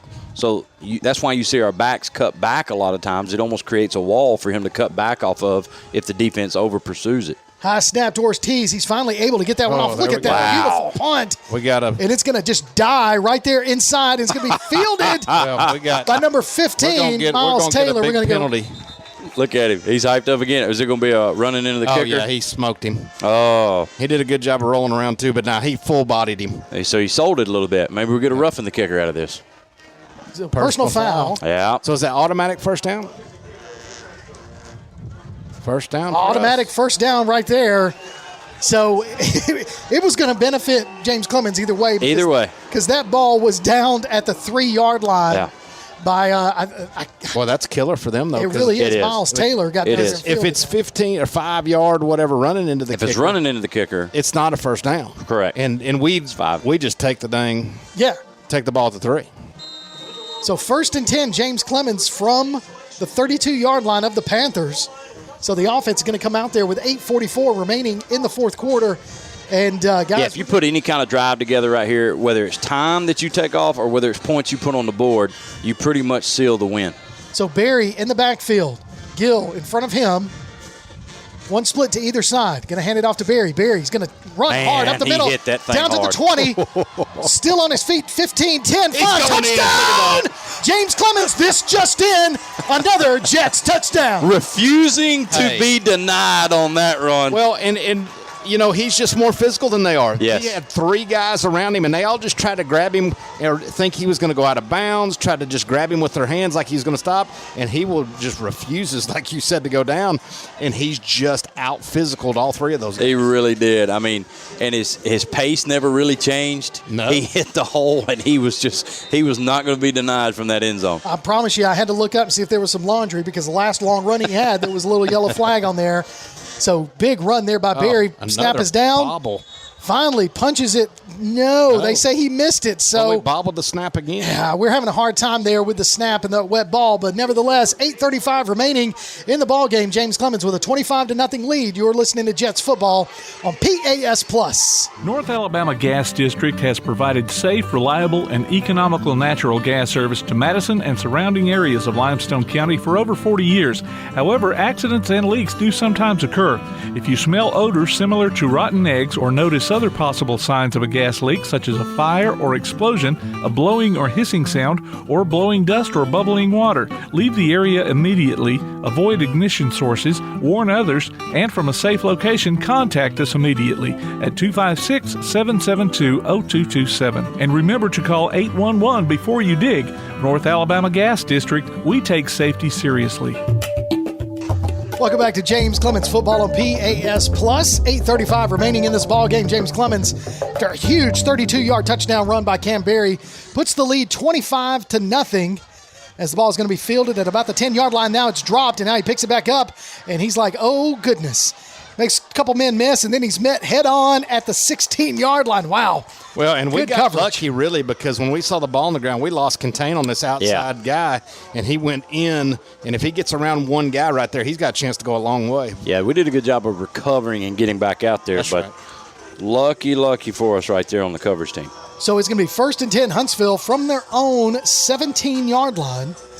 So defensively, we've done a really good job. We've given up some decent runs there by Jackson Spencer, but bend but don't break. I don't even think we've been a whole lot tonight. No, not tonight. And, I mean, this has kind of been the typical defense, right? They're flying around. They're hitting people. They're looking for opportunity to make a big play. So zone coverage right here. You can tell with the defense, it's going, wow, weird. A little wrap-around draw. And then a sack in the backfield, number 41, James Clemens. Count that as James Hollins from the linebacker position. That was going to be a little wrap-around draw where the guard wraps around the center inside and the quarterback follows him up in there. But he's got to pause to let that block set up. We did not give him an opportunity to pause. Well, and the snap came out of there weird. Almost looked like he threw him a changeup. But it just stayed in the air. So 7 yards on the loss for that with that sack. Pocket breaks down. He's got to run. He's got some containment now. He's going to be met at the 15-yard line by number 23, Christian Wyatt. Christian Wyatt has had a good game tonight. He really has. He's been solid. Nothing outstanding, but he's done a great job. And that's where our defense is at its best, is when we're put pressure on the quarterback in passing situations. Everybody else kind of gives a little bit of space and then come make a play. So picks up a couple of yards down to about the 15-yard line. So it'll be 3rd and about 13 for the Panthers. James Clemens. Snap. Looking to throw over into the flat. Makes his reception at the 20-yard line. Drug out of bounds. But really a reasonable gain, but still 4th down and about 5 to go. So we forced that. Yeah. I mean, we brought the corner from this side and forcing the quarterback to throw the hot route, which is going to be a short route to this side. And then that down in distance That's a smart call to force them to take that short route. So 4th down, they're going to punt it again. Yeah, and I get it. I mean, it's late. You're way back in your into the field. I can't speak right now. But are you conceding the game at this point at 25-0 with 7 left to punt this on 4th down? Yeah, but you're stupid if you go for it on 4th down right here. No, fake punt. Fake punt. And he's going to get the first down. He's going to get more. Yep, and he's still on his feet. Crosses the 50. That answer your question? Yeah, that answered my question. So 45-yard line. Hey, I tell you what, Coach Gay over there. That's 2 bold calls. That is really, it is. I mean, this one not so much bold. I mean, you're not risking a lot right there, but it's smart to make that call right there. So we definitely lost containment on the far side as everybody was kind of crashing in to get that punt, but huge. Heck no, I'm not punt. giving up yet. Conceding nothing. So they marked the ball out of bounds at the James Clemens 41 with 7:06 remaining in this ball game. So a huge 4th down pickup there. And does this give them life? That's a good question. So you got 2 splits to the near side, 2 to the far, 1 running back in the backfield. Carter looking to pass. Throws it right across the middle, in and out of the hands of the intended receiver. Hit him in a bad spot. You know, right in the hands. Yeah. We've seen a lot of that tonight. It really has. It's been all over the place. So 2nd and 10 for the Panthers. I mean, there's been very, very few balls caught. No, except Little's in the end zone. I'm going to tell you one. Lively's down here. Yeah. Ladarius James, number 8, was the one that ran that fake punt. His defensive lineman. He run like a defensive lineman? No, he did not. Yeah, he could run. Empty backfield for Carter. That snap took a while to get there, too. And it's picked off. Gone. Picked off. He's gone. That's a pick 6. Count it. Number 15, Miles Taylor. This just in. Jets score another one. Well, it's good to see our defense put one on the board, too. I mean, we talked about them playing for the big plays, right? It's nice to see a defensive touchdown. To be honest with you, if you want a really good team that goes deep in the playoffs, you're going to have about 10 of those. Now, what I do want to see is him tuck that ball away and quit toting it like that for the last 10 yards. Well, got a celebration penalty. Yeah, I think they're going to get him for getting a little too happy. But it's hard not to do that, man. When you just made a big play and you scored. I'm not sure if it was for him going over towards the student section or if he said something to one of the guys as he was coming off the field. Let's see. Let's hope it was not the latter. So they're going to mark that off on the kickoff, but doesn't take away his interception, pick 6. So Miles Taylor has had a really good game defensively as well. Been disruptive from his position in the defensive secondary, and like you said earlier, you thought it was Mark Woods at one time. Oh yeah, he came in there like a missile earlier, and I thought Mark, if he had yellow gloves on, I'd have been confused.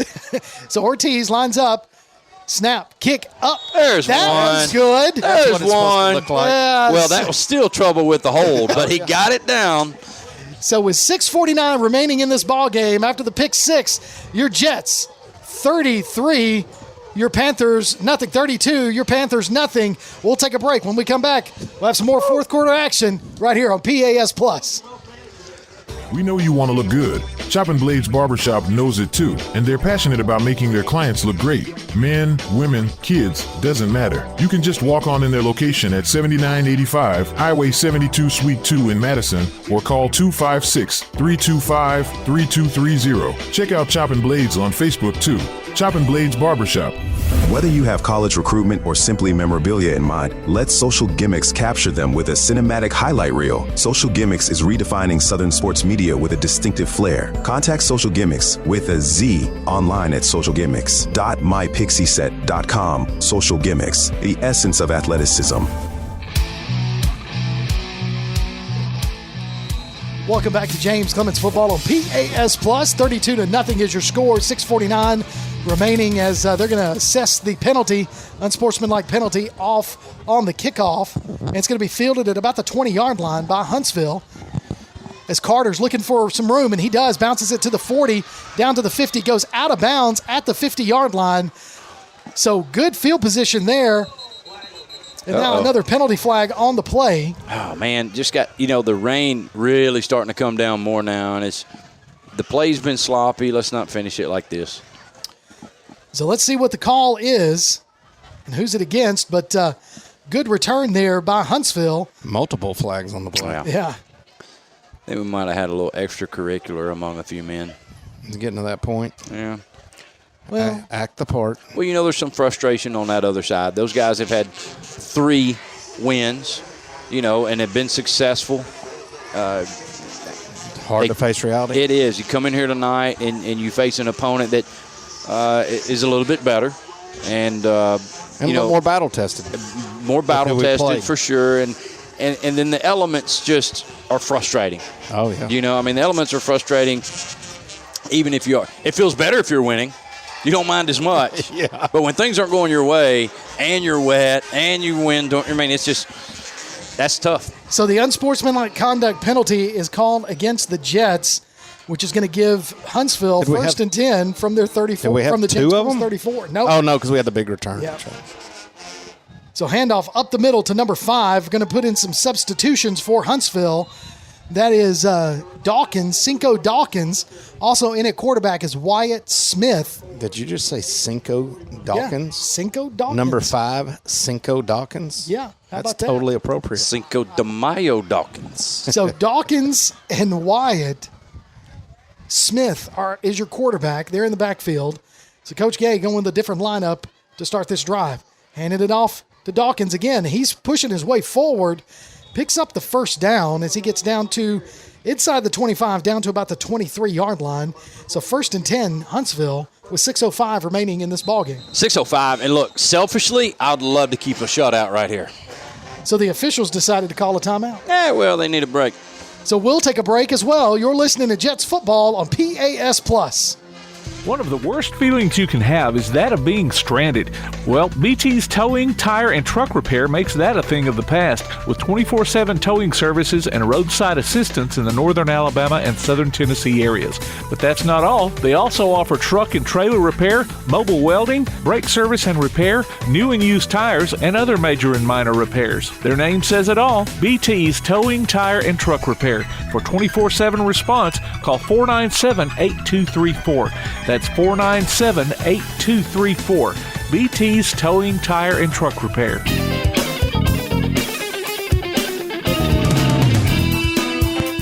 Welcome back to James Clemens Football on PAS+. Kirk Pierce, Johnny Johnson, Brad Kimbrough, producer extraordinaire, Mr. Tim Lambert. First and 10, Huntsville from the James Clemens 23-yard line. 6 minutes and counting remaining. Handed off to Dawkins again. He's going to be mad at the line of scrimmage. Powers his way forward for about a yard, but I tell you what, it was a good tackle there by number 34, Hayes Harrison. Well, we got a flag on the play again. We have hit the brakes on this game, haven't we? Well, I tell you, the clock was moving rather rapidly. You get it out in a minute. In a minute. Words are hard. I found out the other night that English is not my first language. Sound like Elmer Fudd. So that's a penalty flag against James Clemens. I didn't see what the call was, but nevertheless. It was, I don't know if it was a late hit, but it was after the play, but it was right in the middle of the pile. So that's going to be first and 10 from the 11-yard line for the Panthers. Dawkins takes the handoff, tries to find his way forward, crosses the 10 down to about the 9-yard line. So still second down and about 8. And the thing is about some of these penalties we've gotten, and we saw this, I think, was it in week 1 maybe? That's the only game you were here, so. Thanks. Touche. But just these late game penalties that are totally in our control. Yeah. You're talking about personal fouls. That's in your control. And so it's just, you don't want to get ugly, especially with a, 32-0 lead.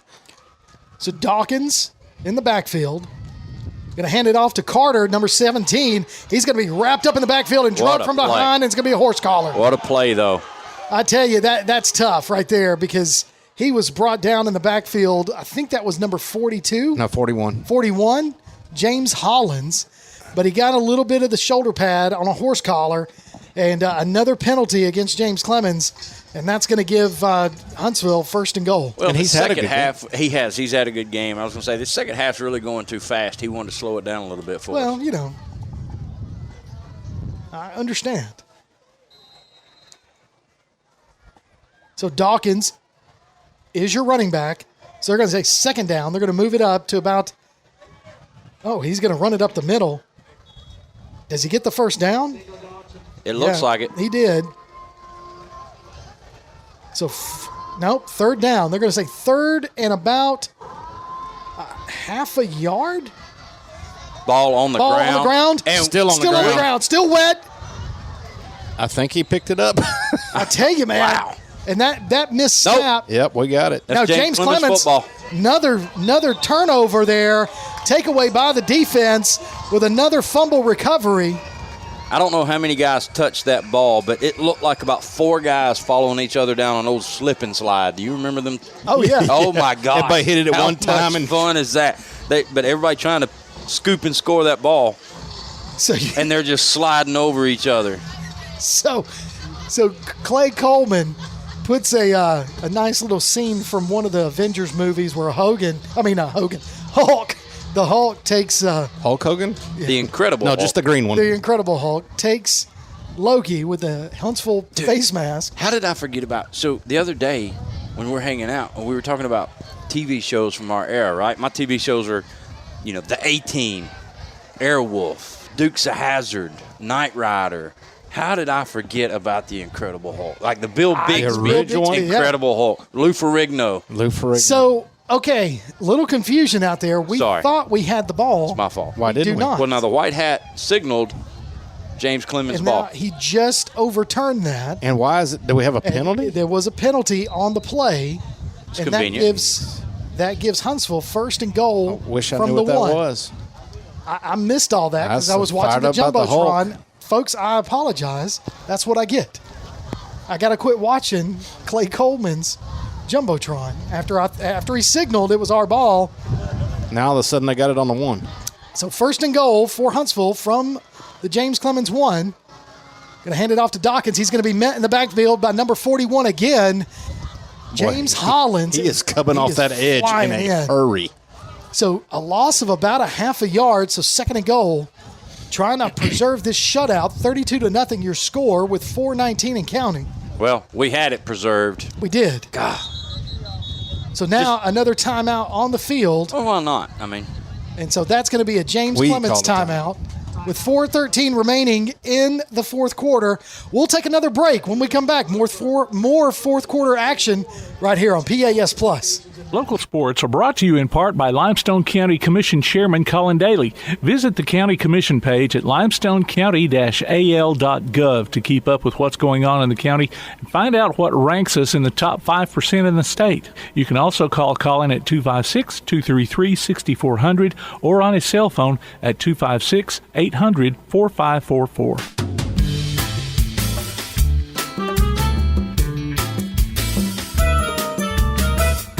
Welcome back to James Clemens Football right here on PAS Plus. 4:13 remaining in the ball game. 32-0 your score.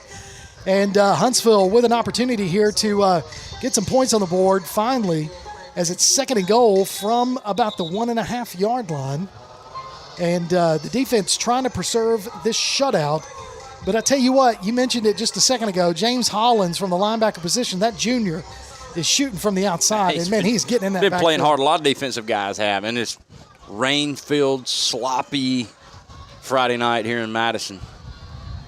So second and goal as Dawkins is in the backfield. Looks like they're snapping it from the goal line. Just about. You got early movement. Yep. Oh, he's going to be met in the backfield again. Guess who? By who? Hollins just meets Dawkins as soon as he gets the ball and tackles him. So false start is going to move them back, going to replay second down. But, again, James Hollins shooting in and making those plays. Well, I'm trying to see what grade. He's a junior. He is a junior. He is physically. You look at him, he is physical. Good-looking kid. And he hadn't been on the field a lot for us yet, and we've seen him a bunch tonight. I mean, we've called his name a bunch, but he is physical and quick. So and that just adds to this defense. And we've been looking for some of these big players. We had some really good defensive linemen last year. But some of these, and we're a little, I'm not going to say we're undersized because they're all bigger than me. But nevertheless, these guys are playing big. So now the whistle blows dead. Another timeout on the field on this second down and goal. And it's Huntsville's timeout. And we'll keep it here as 32-0 your score. So enter your name for the Lawlers Fan of the Week at PASplus.net, where we'll announce the winner during our post-game show of each and every James Clemens game. The winner gets a gift card from Lawlers Barbecue. So make sure you stick around to hear if your name is called and become the Lawlers Fan of the Week right here on PASplus.net. Old stuffed potato. I tell you what, guys, we were talking about it in the earlier break. There are so many names for the Mellow Mushroom Player of the Game. It's going to be hard. We've got some offensive players that have really stepped up. Defensively, we've got a lot of names tonight. Oh, absolutely. Can we give away like 3? That's not up to me. That's up to this guy to my right. Can we give him a thing for coffee since nobody's called in on that? I mean, it's just a little shop. We can't go wrong with Feed me, Morris. There's a lot of guys. We can't go wrong tonight with the player of the game. I agree. All right, Dawkins in the backfield. 2nd and goal. Going to run it up the middle. Finally gets into the end zone. Touchdown, Huntsville. Well, look, with Huntsville's offense, they're bound to get some points on the board. I think we've done a great job of keeping them out tonight. And, you can blame the weather or whatnot. I'm going to blame the yellow flags. The flags definitely had an impact on that. Because, we should have had the ball on the fumble, but we had a flag. We got them down there on personal fouls. A little bit of discipline, maybe. So too negative for a Hunts? Is that too negative? No, you're absolutely right. Or is that the coach coming out in me? You're right. So Dawkins able to score from about 6 yards out. Kick is up, and it is good. So 32-7 with 4:05 remaining in the ball game. Huntsville finally gets on the board. We'll take another break. You're listening to James Clemens Football right here on PAS Plus. Mellow, a state of mind, a culture, a way of being, and the philosophy behind Mellow Mushroom Pizza Bakers. Since 1974, their mission has been to provide delicious food in a fun and creative environment. The originators of hand-tossed, stone-baked classic Southern pizza, Mellow Mushroom makes their pies with high-quality, fresh ingredients to elevate the dining experience. So mellow out at Mellow Mushroom, a higher order of pizza, in Huntsville at 470 Providence, Maine, and 2230 Cecil Ashburn in Jones Valley.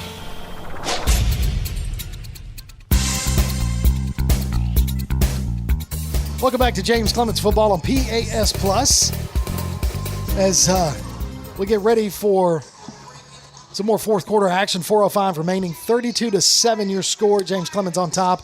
You got to believe Coach McGee's just looking at Coach Truitt and say, hey, let's just pound the rock, get out of here. Well, here's something we haven't seen this year, and it's the stadium being about half empty toward the end, right? Yeah. After the rain, and once we got a comfortable lead, everybody said, okay, let's get out of this crazy weather. This is not fun. But with the first 2 games, you can't leave. It was too close. Leave. We had a great game. Traditionally, the band plays after the game on homecoming night. I don't think that's going to happen. Not going to happen. So it's a little pooch kick. He did slip and fall, but Gideon's going to field it at the 35, looking for a hole. Crosses down to the 50-yard line, still on his feet. Ball pops out. Now it pops out into Lively's hands. Lively runs down the sidelines, finally knocked out of bounds at the 28-yard line. Okay, listen, guys. The kicker slipped and fell. Now, remember, this is a backup kicker. Yeah, because their other guy left the game. Okay, this kicker slipped and fell. Then he gets up. He makes first contact on the tackle with Gideon. And guess who else he tackled? Lively. He pushed Lively out of bounds. You're kidding me. No, it's the same kid. And then he pops up, jogs down there and picks his kicking tee up and goes off sideline. That's pretty impressive. That's a football player. That's player of the game for Huntsville. So Gideon crosses the 50 down to about the 48. Then he fumbles the ball. Lively picks it up on the bounce and returns it some more yardage to get it all the way down to the Huntsville 28-yard line. They need to get 87, a linebacker jersey. So now we have a backup. We have another quarterback in there. Looks like Matthew Evers in the backfield. Going to hand it off to the running back. Number 37 is Delbridge.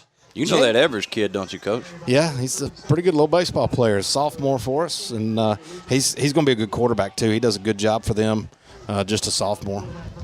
So Matthew Evers in at quarterback for Jacoby Gill. In the backfield, the running back, the junior, Delbridge, Jaden Delbridge, getting some work here as we're under 3.5 minutes remaining and counting. Well, this is big for our guys. We've got a completely new offensive line unit in there. 3 receivers out there that haven't seen the field tonight. See if we can get some names for you. 2, Dylan Laughlin. He's still out there. 7 is Reed Wilson. And also Lively still out there. Lively's the one that's still out there. Yeah. So we're going to hand it off to the running back, number 37. He's going to be met at the line of scrimmage and pushed back for no gain, maybe a loss of a yard, goes Delbridge. So 3rd down and 11 with under 3 minutes. This offensive line not near as dominating against this Huntsville First string, yeah. Trying to see who all we got in down there. We got to see 54, 73, 66, 74 out there. 62. 54, Lincoln Merrick. See 25, Cal Pasho. Yeah. Pretty good. So now Evers going to roll out. Little drop pass out to Lively. Lively's going to make one-man miss. Still on his feet. Finally brought down by 3 defenders for another loss on the play. Brings up 4th down. Well, it's not funny, but it's interesting. You look at this unit out there. You get a guy out in the open field with the ball, and he's got no help downfield getting those blocks, whereas our first-team guys, they're always trying to secure a second block downfield. Big difference. And that's just game experience.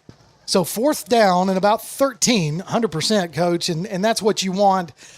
Get in this big lead. Get these guys some time. Let them feel the speed of the game. 100%. So Huntsville does have their starters in on defense. Trips to the near side. Delbridge in the backfield behind Evers. Reed Wilson close to us. Delbridge tries to put his head down. No right. It's still going to be lost on the play. It's going to be a turnover on downs, but we're under 2 minutes with about 1:38 remaining in this ball game, and we're going to give Huntsville the ball back. But your score 32-7 right here in this 4th quarter. Yeah, we've secured the win and the nasty environment. Don't take a chance out there. Just let's ride this thing to the end. Let it run. Get your starters off the field. No need in getting anybody. Got another region game next week at Lewis Cruz Stadium at Alabama A&M against Grissom. And I like this. Look, the shutout's gone at this point, so give these guys on defense, these backups on defense, a chance to go make some plays. James Hollins, I see him run out there. He's still there. Look at him running that gap. Going to get back there in the backfield. Make the tackle. How about that, guys? He runs on late and never stops. He runs on the field, starts the curve to get to that defensive end position, and just never checks up because they snapped the ball. Just runs around the offense. Yeah. I needed one more, Coach. I needed one more. Thank you. Look at him dancing on the sidelines. He's having a good time. That's what you want to see. So 2nd down and 11, a 1-yard loss on the play. As Dawkins is the running back, takes the handoff, tries to find a hole. He bounces to the outside. He's got some room. His man slips. He's still on his feet. Crosses the 50. He's going to be shoved out of bounds at about the 23-yard line. Huge run there by Dawkins with under Johnson. a minute. Yeah, with those backups, with those younger guys in there, they lost contain a little bit quicker, and then your secondary guy that was coming across to keep contain falls. So great job by 35. Was it 35 that ends up forcing him out? 19. No, that forced him out. Corbin Johnson pushed him out, 19. So he was the backside corner. Coming around from the other side. All right, so under a minute left in the ball game. As we're getting ready for, as he ran out of bounds or pushed out of bounds, handed it off to Dawkins up the middle, a hole. He's going to be met by the free safety. Looks like number 32 or 33 for James Clemens, Connor Erskine. So Connor Erskine from the free safety position comes up, makes the stop with now 50 seconds and counting. The bad part is the first guy touching their running back right now is our safety. Yeah, that's bad. So Dawkins, backfield, handing it off, hole. He's going to be met at the line of scrimmage, brought down by number 47, Mason Merkwin. So Mason gets a tackle. And now we're at 30 seconds as Huntsville trying to get another touchdown on the board with clock winding down quickly. Dawkins, your running back. Bad snap. Dawkins takes it. He's going to be brought down by number 24, Jaden Johnson from the defensive back position. And he gets up dancing because he got a tackle. He's very proud of himself, as he should be. He came in there in a hurry, too, and did a good job of just getting those legs and looked like a calf wrestling contest. Threw his hands up, let him know. Time. So 4 seconds and counting. Now he's going to throw towards the end zone. Good coverage. Interference as time runs out. Excellent coverage right there. He had his head around. He did. There was some contact. Yeah, he had a backside hand on his hip. But heads around and slaps the ball away. So Corbin Johnson knocks the ball down, but they're going to call him for pass interference. Cannot end the game on a defensive penalty. So Huntsville gets one more shot at the end zone with no time on the clock. So this will be an untimed down here. Final play of the ball game, 32-7 your score. Guys, we've had just a little bit of everything tonight in this game.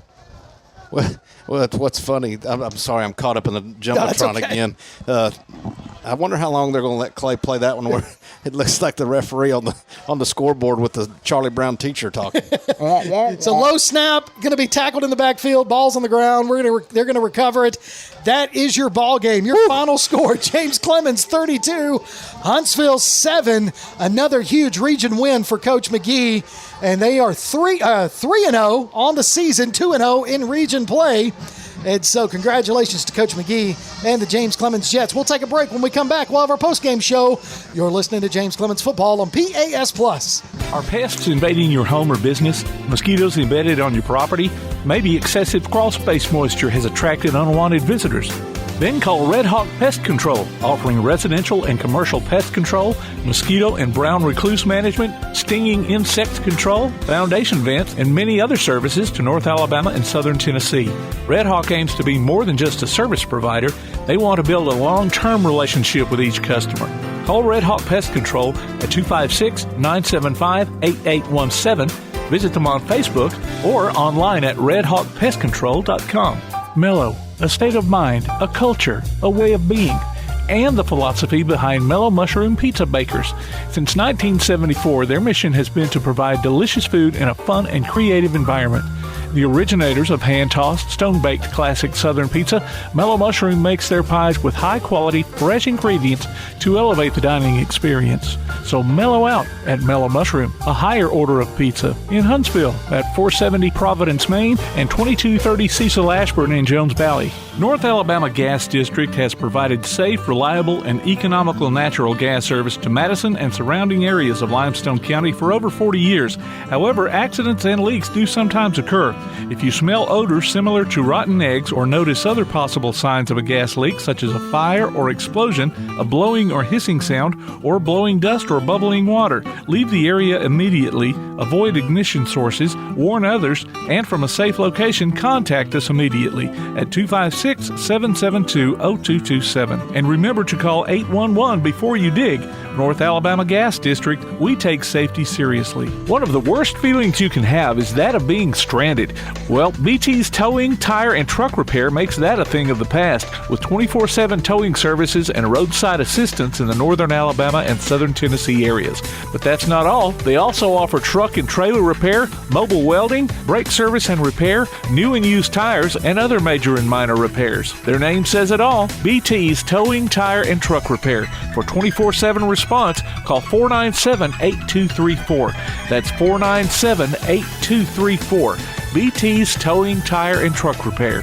When Keith and Amy Richards went on a Greek vacation in 1997, their goal was to create savory foods from simple ingredients. Thus, Tzatziki's Mediterranean Cafe was born with their healthy spin on traditional Greek food in the form of salads, gyros, sandwiches, and soups. Tzatziki's Mediterranean Cafe, located at 105 Brook Ridge Drive, Suite A, just off Highway 72 in Madison. Open Monday through Sunday, 10:30 a.m. till 9 p.m. Call 724-6554 or visit them online at TzatzikisCafe.com. Tzatziki's Mediterranean Cafe. Originality is our nationality. If you're looking to make your business stand out, save yourself some time and make Apparel Lab in Madison your first call. Apparel Lab will help you grow your brand with custom t-shirts and hoodies using their unique direct-to-garment printing. Laser engraving can put your design on mugs and tumblers. Plus, they can help with custom-designed hats, stickers, banners, signs, decals, and much more. Apparel Lab. Call 344-4656 or visit them online at apparellab.inc and on Facebook and Instagram. Located in the Madison Mall Shopping Center on Old Madison Pike. Apparel Lab. Since 2014, Honest Coffee Roasters has believed that coffee should be both delicious and of the highest quality. Full-service craft coffee shops locally owned in Madison and Huntsville, they source their coffee directly from farmers around the world, so they know the quality in each cup. And not only coffee, breakfast, lunch, acai bowls, and seasonal treats, too. Order online at honesthsv.coffee. Honest Coffee Roasters, located at 92 Shorter Street in Madison and 114 Clinton Avenue East, number 106 in Huntsville. Honest Coffee Roasters. Stick around after local high school football coverage this season as we announce our Lawlers Fans of the Week. Just go to pasnetwork.net and register. Then listen during the postgame show of each regular season game as we pick the winner of a $20 gift card from Lawler's Barbecue. The next fan of the week could be you from Lawler's Barbecue and Play Action Sports.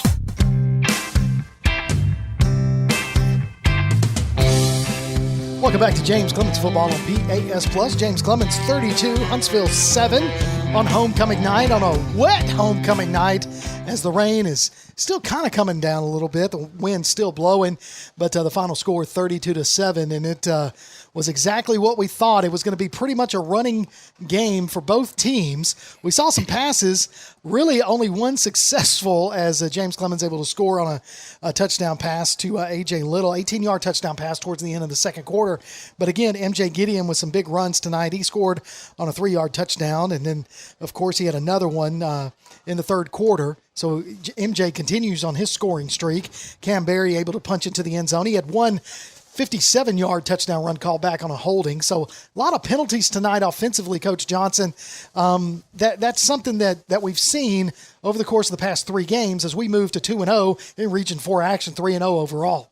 Well, and you hope with that offensive line that, we keep talking about how they've grown up and they're older and, but keep in mind there is 2 younger guys on that line as well. There's one that's a sophomore and he's, I don't know who the penalties are. They don't announce them, right? But, you're right. But you got to clean that up. If we're going to be an offensive line that is going to run, we're going to run behind them and count on them. We can't have those kind of penalties when the games are going to be tighter than this, and you're playing at an Austin or you're getting in the playoffs with a Hoover or whatever. And then you'd like to see us throw the ball a little better, but we haven't had a chance. This ugly weather, and you lean on that run game like we did. I think it's, again, I said this week 1, and I was out last week.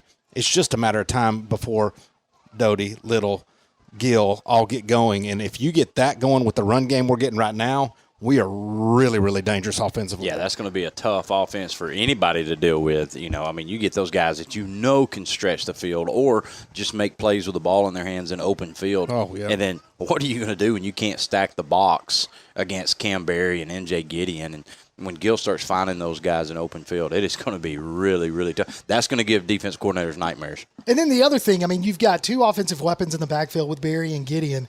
And then we talked about Doty and Little. But another one that's turned himself into a little bit of a weapon is the third receiver, which we haven't talked a lot about. But that's Lively. Lively has stepped in as that third receiver that we've needed, especially on those short routes. And he had a big reception here earlier tonight.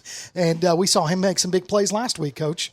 Yeah, that comes from Doty drawing extra coverage or extra attention at least, to give those guys an opportunity. And kudos to him for stepping up and being that guy to make those plays. He made a few tonight with a reception down here on this sideline to get us set up for the next score. So defensively, we've seen some things. We almost had ourselves a shutout, but the Huntsville Panthers able to score in the later part of the fourth quarter and able to put a touchdown on the board. But defensively, Coach Kimbrough, we've seen a lot of multiple sets. Now, Huntsville was successful on the ground game, but they weren't able to capitalize on some of the big runs that they were having because our defense stood up and stood their ground. Well, against our defense, you have to sustain drives, right, which requires some patience, requires a lot of consistency, and it requires great execution. And so what we've done so far against Huntsville, against Bob Jones, even against Gardendale, is when you get a little momentum going, we force you to throw the ball a little bit. And we talked about it early on. If we get you behind the chains early, then we're very aggressive and we force you to execute well. Most people can't sustain drives long enough to put scores on the board against us like that. And we were able to win the turnover battle. We had 2 interceptions, one for a pick 6, and recovered 2 fumbles. They were able to recover 1 fumble, and we had an interception earlier in the first quarter. But we did win the turnover battle, and that's huge. And I know that being a defensive coach, Coach McGee likes to see that from his defense. No question. You want to win the turnover battle, and of course in every game, but and be able to put up defensive touchdowns too. That's huge. He picked that, and there's nobody that had a chance at him, right? But you want to do that. It gives your defense something more to play for, and we did a great job tonight. We've done a great job the last 3 weeks. Especially the last 2 of forcing turnovers. Well, we called some new names tonight. Yeah. One of them for sure was 41, James Hollins. Yeah. He was a big difference. In Christian Wyatt, that's another name, 23, that we haven't called their names a whole lot over the course of this year or last. And those guys made some really big plays tonight. The end of the game, Hollins was everywhere. He was. And you talk about showing some physicality and speed off that end. If he continues to come on like that, and then who is it? Jaden I'm drawing Jaden Young. Yeah, Jaden Jaden Young Young. on that other one. We've talked a ton about him so far. You talk about a formidable duo, kind of like we had last year on the ends. Not to that level yet. No, they're not there yet. Don't hype them up too much. But being able to have guys on both sides of that defensive line that cause you havoc. Yeah. You can't escape to one side or the other if he can continue to develop and be a factor on defense. No question. And then throw Tank in there, who we talked about earlier, forcing double teams and allowing linebackers to run. I mean, it's starting to come together, I think, defensively in the way Coach McGee and Coach Gideon want it to. Now, you can enter your name for the Lawlers Fan of the Week at PASplus.net. We'll announce the winner during the postgame show of each and every James Clemens game, and the winner gets a gift card from Lawler's Barbecue. And congratulations to tonight's winner. It is Chris Cosby. Chris, congratulations. You are our Lawler's Fan of the Week, and all you need to do to enter your name is go to PASplus.net. Chris gets a gift card from Lawler's Barbecue. You have 2 weeks to drop by WKAC Radio to pick up your gift card. Chris Cosby. Nice job, Chris. Way to go. Way to get your name in there, and you could be our winner next week. And all you got to do is go on to PASplus.net, enter your name. Now, on to the Mellow Mushroom Player of the Game. We have talked. Let me tell y'all. This was one of those. This was one of those ones where it took some. We had to go through. We don't have our. Well, we don't have Stretch. We don't have our chief statistician, Stone Cold Stretch Austin, but we were able to kind of look at it. The first week we had MJ Gideon, and rightly so, deserving. He was able to reel off long touchdown runs against Gardendale. Last week we had a defensive player that was able to take it, Hayes Harrison from the linebacker position. But tonight, this was the debate, but I think we all are in agreement that we're going to go defensively again, and we're going to give it to number 15, Miles Taylor. Miles Taylor is our Mellow Mushroom Player of the Game. Miles, big tackles in the backfield and also able to get that pick six to really put this game out of reach for Huntsville. So congratulations to Miles Taylor as we're looking on the field and seeing guys do some rolls. Obviously, they're going to have to... they must have the personal fouls. You think this is the personal foul guys rolling after the game? It might be. I've never seen this post game. So they are definitely rolling. So there's some personal foul punishment being instituted by the coaches for James Clemens, and they are making those guys roll. A way to send a message. Absolutely. I love it. I do too. Absolutely. We're not going to call their numbers out, but if you're here and you're watching, you know who they are.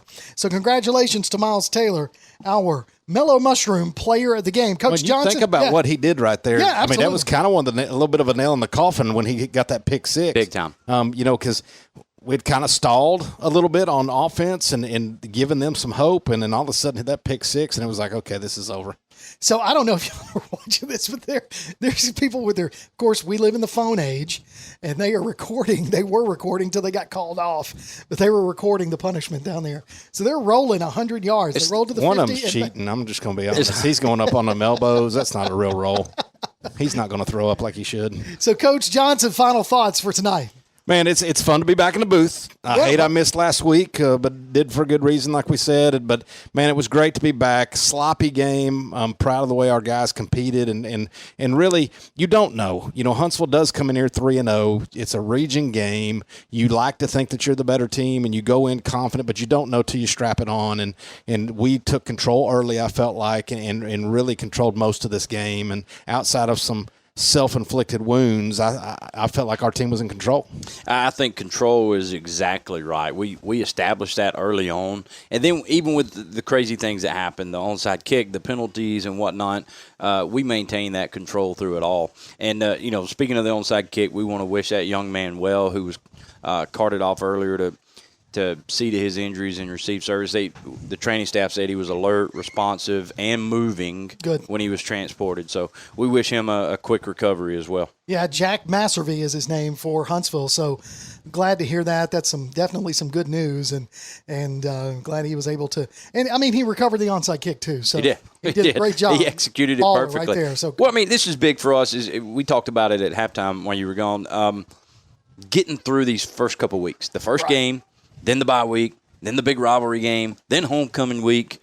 We've kind of, and Coach Johnson said, at least we get it out of the way early. Yeah. We've kind of gotten through that. We're getting into the heart of region play, getting into the heart of our season, and we're starting to hit our stride, I think, in all three phases of the game.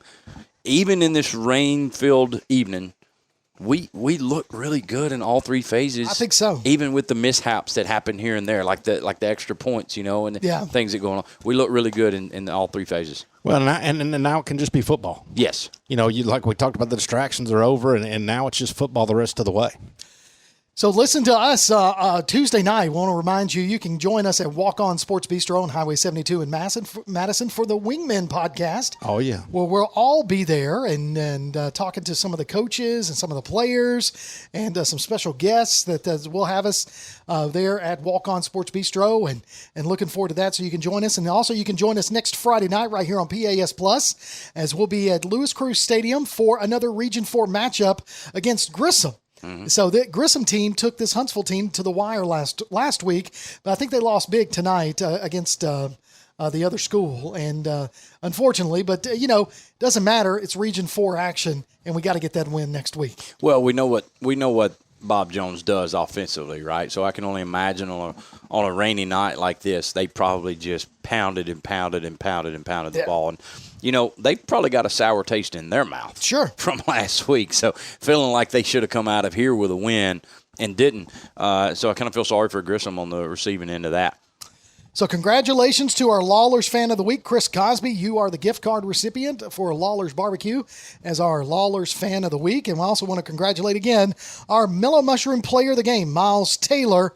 He picks up a gift card to Mellow Mushroom with his pick 6 tonight and also some great defensive plays. Guys, that's going to wrap it up for us here in the booth at Madison City School Stadium. For Coach Johnny Johnson, Coach Brad Kimbrough, for Tim Lambert, I'm Kirk Pierce. Thanks for tuning in. Join us next week right here on PAS Plus. You've been listening to James Clemens Football on PAS Plus. Listen to the archive of this game or past ones by going to pasplus.net. James Clemens Football is a production of the PAS Network.